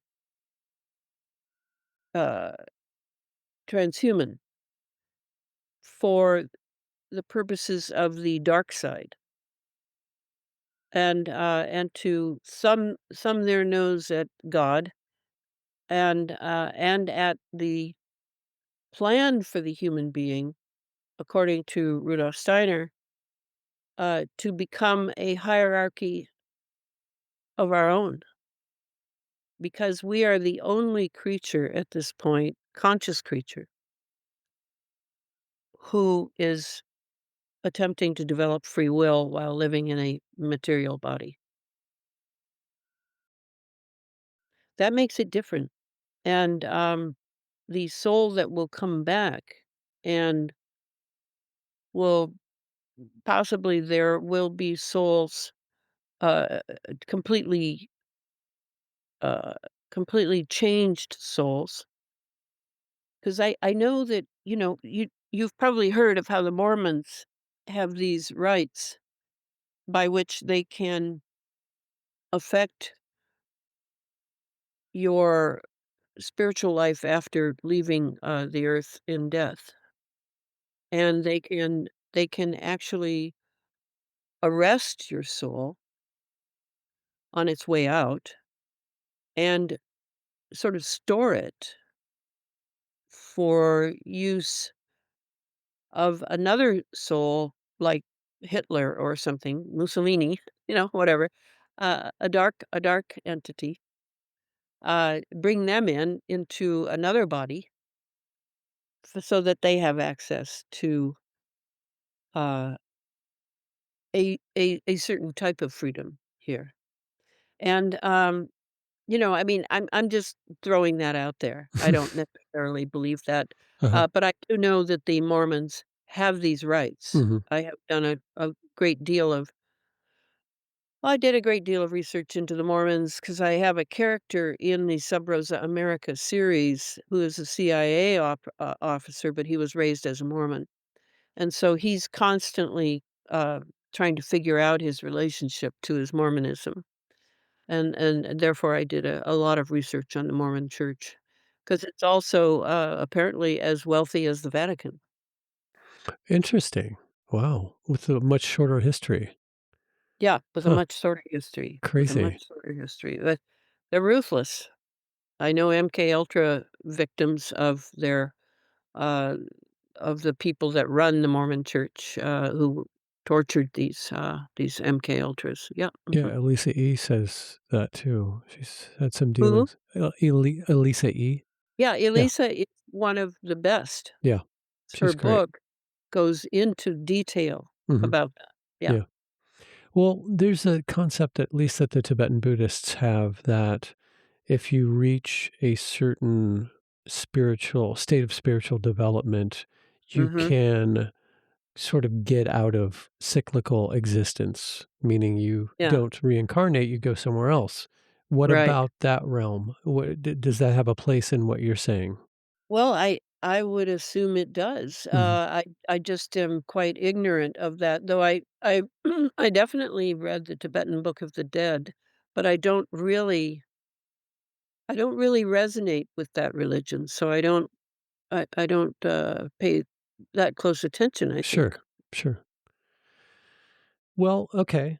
Uh, say at this point, anybody who is watching or listening to this is sort of their heart is sinking. Is there any sort of hope or any sort of information that you can give them that would maybe help them feel a little less helpless in this or a little more Well, autonomous? yeah, there's all sorts of things. I Cool. mean, come on, we're human beings. Okay, I like that. We are a superior being that most people never develop while they're here, and I don't blame their causality. I don't blame their karma, etc. Most people are quite lazy. I've found about doing much of anything to become excellent in what they do in order to develop their mind. So, because we have these amazing minds Indeed. that all you need to do is commit to developing it and have some sort of inner life in which you are absolutely certain you are a higher being and you are in touch with higher beings and live the life you have out of that knowledge. I mean, you have to have that in order to draw yourself up by your own bootstraps, so to speak. For sure. And it isn't a matter of waiting for Jesus to save you or send you the secret code by which, you will be transformed overnight into an extraordinary human being. It's labor. It's a lot of labor. And I certainly have put a lot of labor into my karmic situation that I inherited from the family I had. Uh, my father was a scientist for Navy intelligence, and he abused me. He wrecked me, in fact, and I had to rebuild myself because of what the Navy had already done to him and the satanic cult to which I believe his mother's side of the family belonged. So, you inherit these things, and they're a lot of work because, first of all, you have to determine that what's wrong with you, that you're doing this, that, and the other. And do you have all your memories? And do you have all your equipment for living a life on the earth that is productive and bent on becoming excellent? Well, I didn't. I didn't have any of that. And so, I had to set to work. And I think a lot of people become very uh caught up in in the material, because we're being programmed the whole time by the televisions. I mean, from day one, I've never owned a TV. I figured that out years ago, that it was mind control, and I've never owned a cell phone, and I made that decision too, because it's a weapon system. So, you find out these things because you pursue knowledge. And a lot of people say, "Oh, Ilana, but you're so smart. You can do those things. I could never do." Well, really? Come on. Absolutely. And we can't wait till the end to, have some bedside confession thing. It's too late then. You have to get them into what Steiner tells you about your etheric body and your astral body. These subtle bodies, they need to be um, they need to be grown up too. And given how it is now and how tough it is for children, I mean, you come here and right away you're shot up with all sorts of stuff. I mean, so when I had children, I had 3 children. I avoided hospitals and had children at home because I would not allow them to do such a terrible thing to a child. But, how do you get to that point where you don't see that as a necessary evil, but you see it as something that you're gonna be bent on avoiding at all costs? I don't know where that line is in everyone. Everyone has to face that themselves because it is a big thing to stand up against consensus. You're gonna be ostracized, you're gonna be made fun of, it's a big thing, but, it's it's worth it. Agreed. I that we saw that in the 5-year span you were talking about. Like, if you went out in public without a mask on, they let you know about it too, about Yeah. self-policing. That self-policing mind virus was in almost everybody. If they didn't say something, then they gave you the Yeah. look. Yep, Yep. yep. So the all of this seems like, I mean, some people talk about Earth, this realm, the physical realm, being sort of an enclosed system. Mhm. Um, and these all seem like rules and games that can only be played within that closed system. Um, so that's why I think I have a hard time wrapping my head around the soul thing. Like, that if we don't have a body to go back to or incarnate in, then we're cached. Because it seems like I see it as this realm being such a small part of this universe, multiverse, however you want to look at it, that there seems like there would be lots of other places to go. But Seems. Now yeah, that's a big word in your sentence. true, true. Are you willing to bet everything on seems? No, no, no. I'm not saying any of that to justify any kind of inactivity by any means, but Yeah. more to like quell my freaking out about like, oh, what are we gonna do? Uh so yeah, that's the only reason I say that. It seems like there's gotta be more to all of this than this game because Well, I would like to think that.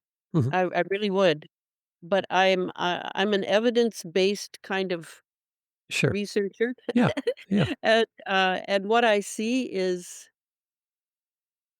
and what I've been taught by my trail guide, Rudolf Steiner, who felt that the 21st century would be what would be needed for the 21st century is people willing to encounter evil and name it and expose it.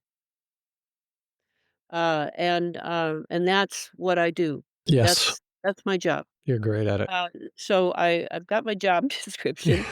And I in order to do that though, and he didn't tell me that, in order to do that, you have to go in there and save the child that you were, because my child was trashed, and I was about to trash the children I had Mhm. because of having been trashed. So, you have to do this work on your past, even in this life. Now, past lives, people talk about regression therapy and things, and I don't do any of that because I don't trust these practitioners. I really don't. I don't know who they are, and I don't know what their MO is or Yes, anything. I So understand. I simply do the work that I am convinced has to be done in order to do what I came to do, and I'm very clear on what I came to do. Yeah. So, a lot of people are not clear on what they came to do. In fact, they don't even have that idea in their mind that you can choose before you get here what you're gonna work on. Yeah. But, certainly, maybe not everybody can do that. I Mhm. I completely understand that. But, I am definitely a person that I know. I know what to do. Yeah. And I'm doing it despite, the bloodletting and all the things that, are done to me by, I assume, the intelligence agencies that are watching me. So, uh I I say to people, "Yeah, it's a big challenge." And I also say, "Hey, I tried to wake you guys up, like, years ago, Yes. and, nobody paid any attention." So, okay, things get bad, Americans get moving. That's what I've noticed before. Things get bad. Or they go into amnesia, like Mhm. Kennedy's assassination. We never made anyone pay for that assassination. We knew who did it. We knew. But how do you bring them into the justice system? How do you get the CIA up there to tell what they when their whole modus operandi is to lie? Yeah. So, we inherited a lot of, assumptions, seeming a lot of seemings, and they weren't true. They weren't true. So anyway, that, uh, minimize your electromagnetic footprint right away. You don't need all those toys. You don't need those fast movie downloads. You don't need that TV for sure. Get rid of that TV. Get rid of your cell phone. Now that's gonna be tough because everybody's addicted to the cell phone. Because it's a wonderful thing. Sure. It's an amazing, invention, but that's what makes it very suspect. Exactly. Hyper And, convenience. and I have never owned one, so I'm not missing it Yes. because Exactly. I don't know what it is anyway, and I Yeah. don't want to. So that's one, electromagnetics. And I wear this, which, according to, Doctor, Tom Cowan, breaks the, electromagnetic fields that I have to walk through, as an American living today. My wife Okay. has one of those. So there's that electromagnetic field. Then there's food. Don't eat GMO foods.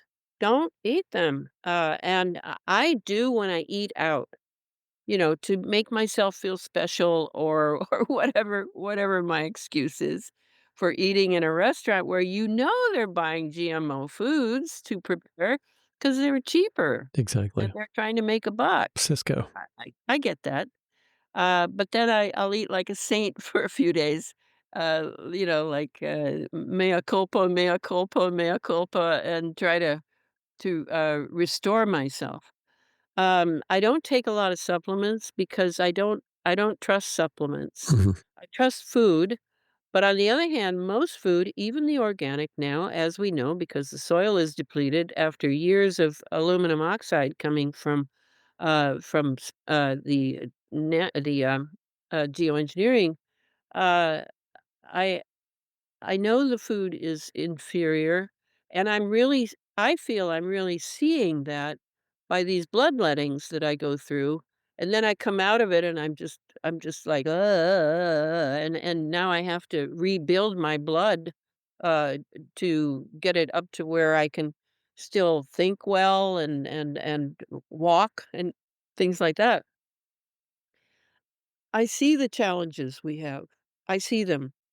And, it's just that I'm not a very warm and fuzzy shoulder to cry on, to say you wish you, lived in another time or another place where you wouldn't have to go through all this. This is your challenge. This is what you signed on for. Yeah, I totally know that. You may not. You may think you deserve better, and, you want to hide from these things that, have to be faced. Well, that's adulthood, friends.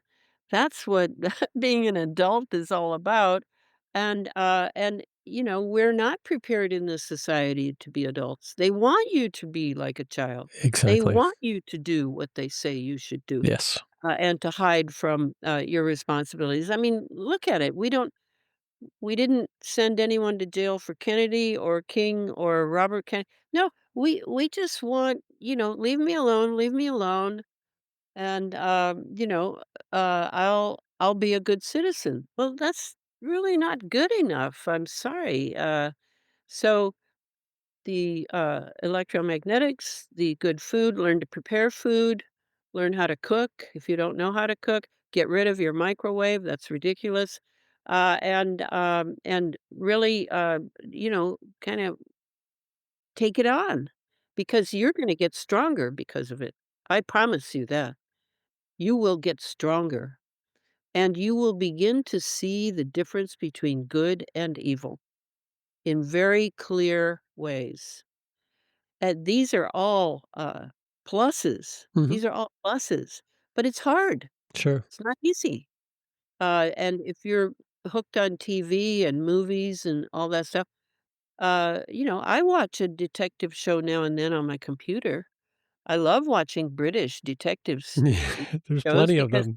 there's not a lot of guns in them. Yes, exactly. They're actually trying to think their way through, Uh-huh. figuring things out. So, I have little treats that I allow myself, but as far as the daily life, I'm pretty disciplined, about staying with the program here because I want to be strong for when evil comes calling on me, and believe me, it does come calling on me. Exactly. So I have to be strong. For sure.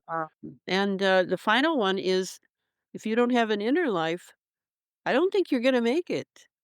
You need to have an inner life, and now what do I mean? Well, it could be a Tibetan Buddhist, it could be a Christian, it could be, have a name, it could also be that, you are committed to doing the good and not doing evil, and, you're sensitive to others', uh, problems, but you're not there to be a do-gooder and bail them out because everybody needs to face what they need to face. And sometimes it may be a bit much, and so you may reach a hand in there to help people. But it isn't a simple rule. You have to read every situation separately in order to see what your act or non-act will be, what is the best to do in this situation. And that's all part of the adulthood program too. So those 3 things, if you expand them and you live them, and for me, the, inner life is the most important. I mean, every day for me is like a prayer. I mean, it isn't that I get down on my knees and pray or anything like that dramatic. It's more an open, an ongoing conversation with the divine, because I was raised by a Romanian gypsy, my grandmother, my mother's mother, and she completely said or made clear to me that the spiritual world is right here. It's right with us, and we can interact with it but not in a way where it's like going to, to a friend's house and interacting. It's a different kind of interaction. And it makes us stronger and we can then get the right thought forms for dealing with situations that are complex, that we don't know quite what to do. So, that's kind of as far as I go. And in the book, in the remaining human book, I go a lot of places just to clarify, "Okay, that's what this is, that's what this is, that's what this is, and then here's you. Now you have decisions to make, and so, here they are." And taking them into ways of thinking, for the solution that are probably not very familiar to them, and explaining how Chinese medicine, for example, I studied Chinese medicine for 6 years in Mhm. my 20s. I thought I was going to be a Chinese medical doctor, and then life took me in a different direction. But I use Chinese medicine all the time. I Yeah, use yeah. yin, and I eat in a certain way where health is simply balance. Mhm. Balance of alkaline and acid. It's a balance with how you face, the day and the rituals that you have in the day. And these are all very wonderful in order to come up with by yourself. You don't need to follow consensus in these things. Yeah, I think it's if you're following well, follow, I think is the giving away of autonomy right there, but the consensus usually does has no idea what they're doing. They're just following No, orders from somebody else. that's right. Yeah, yeah. So that inner strength, that inner fortitude, I think is, yeah, I agree. It's very, very important. You've got to know where you stand before you can stand in front of anything else or stand in front of any situation and know how to handle it. Exactly. Yeah, I agree. Exactly. So I don't think I'm all doom and gloom. Do you? No, no. I think if we just stop the conversation at the end of all that information, then it would be like, what? So what can we do? Uh, it's good to put it in the context of the fact that we are all human beings and human beings actually are very, very powerful. We have just been dumbed down for so long and So long. taught that we're just good to be productive workers and productive members of society to make somebody else rich and then just go home to our bread and circuses and think that that's all there is to life. But there is so much more to that. There's so much more to Mhm. humans than that too. And So much more. Steiner was good at pointing that out. Yeah. Yeah. It Yeah, was. so, no, you're not gloom and doom by any means, you're just delivering information that's hard, to hear because it's 1, true, 2, it's not nice, it doesn't make the people that we have been taught to trust look like very solid, ethical human beings, if they That's are right. even human beings, so, Yeah. yeah, it's a bitter pill, It's one that needs to be swallowed, though. Yeah, and it could have been swallowed a long time ago. For sure. Nobody was ready for it. It's like that's the way Americans are. They wait until things get really, really hard, Mhm. Well, with and then they do things. Yeah, a lot of exactly. The yeah. more comfortable you get, the louder the alarm clock has to be. So, Yeah, your alarm clock is very loud. It's I great, think so. and your books are fantastic, and this has been incredible. The presentation was great. Where would you like to steer people if they wanted to find out where to get your books or more about you? Well, we might as well just say evil Amazon because it's, I have 2 publishers and my own self, and it's not like it's all one publisher, but, I would go through Amazon. And for the 2 books done by Inner Traditions, um, you can go to any bookstore and get those because Inner Traditions has an international, footprint. Well, we also have, a reading list on bookshop.org, so that Mhm. directs people to local bookshops to get stuff, so, we'll Great. put the books up there too, so Great, great. Yeah. okay, fantastic, Yep. and your website, do you want them to go to? I have only a Patreon right now. Okay, A friend in Germany is building me a website now. But again, the person who just died, who was so important to me, she was going to populate that website with me, and now I have to do it myself. And gotcha. so I need to make a lot of decisions. But yeah, I the Patreon works great. I comment every day on all sorts of things that are coming my way because I get lots and lots of emails. Cool. Well, it's a worthwhile cause too. So, all right. I will definitely put those links in the episode notes, and I will let you know when this comes out, Elana. Thank you so much for doing this. Well, thank you, Chris. Yes, and we will definitely have you and Cliff back when the book is out. Okay. Yeah, I look forward to reading it. All right. Well, have a wonderful evening. Thank you. And I will be in contact. Okay. All right. Farewell.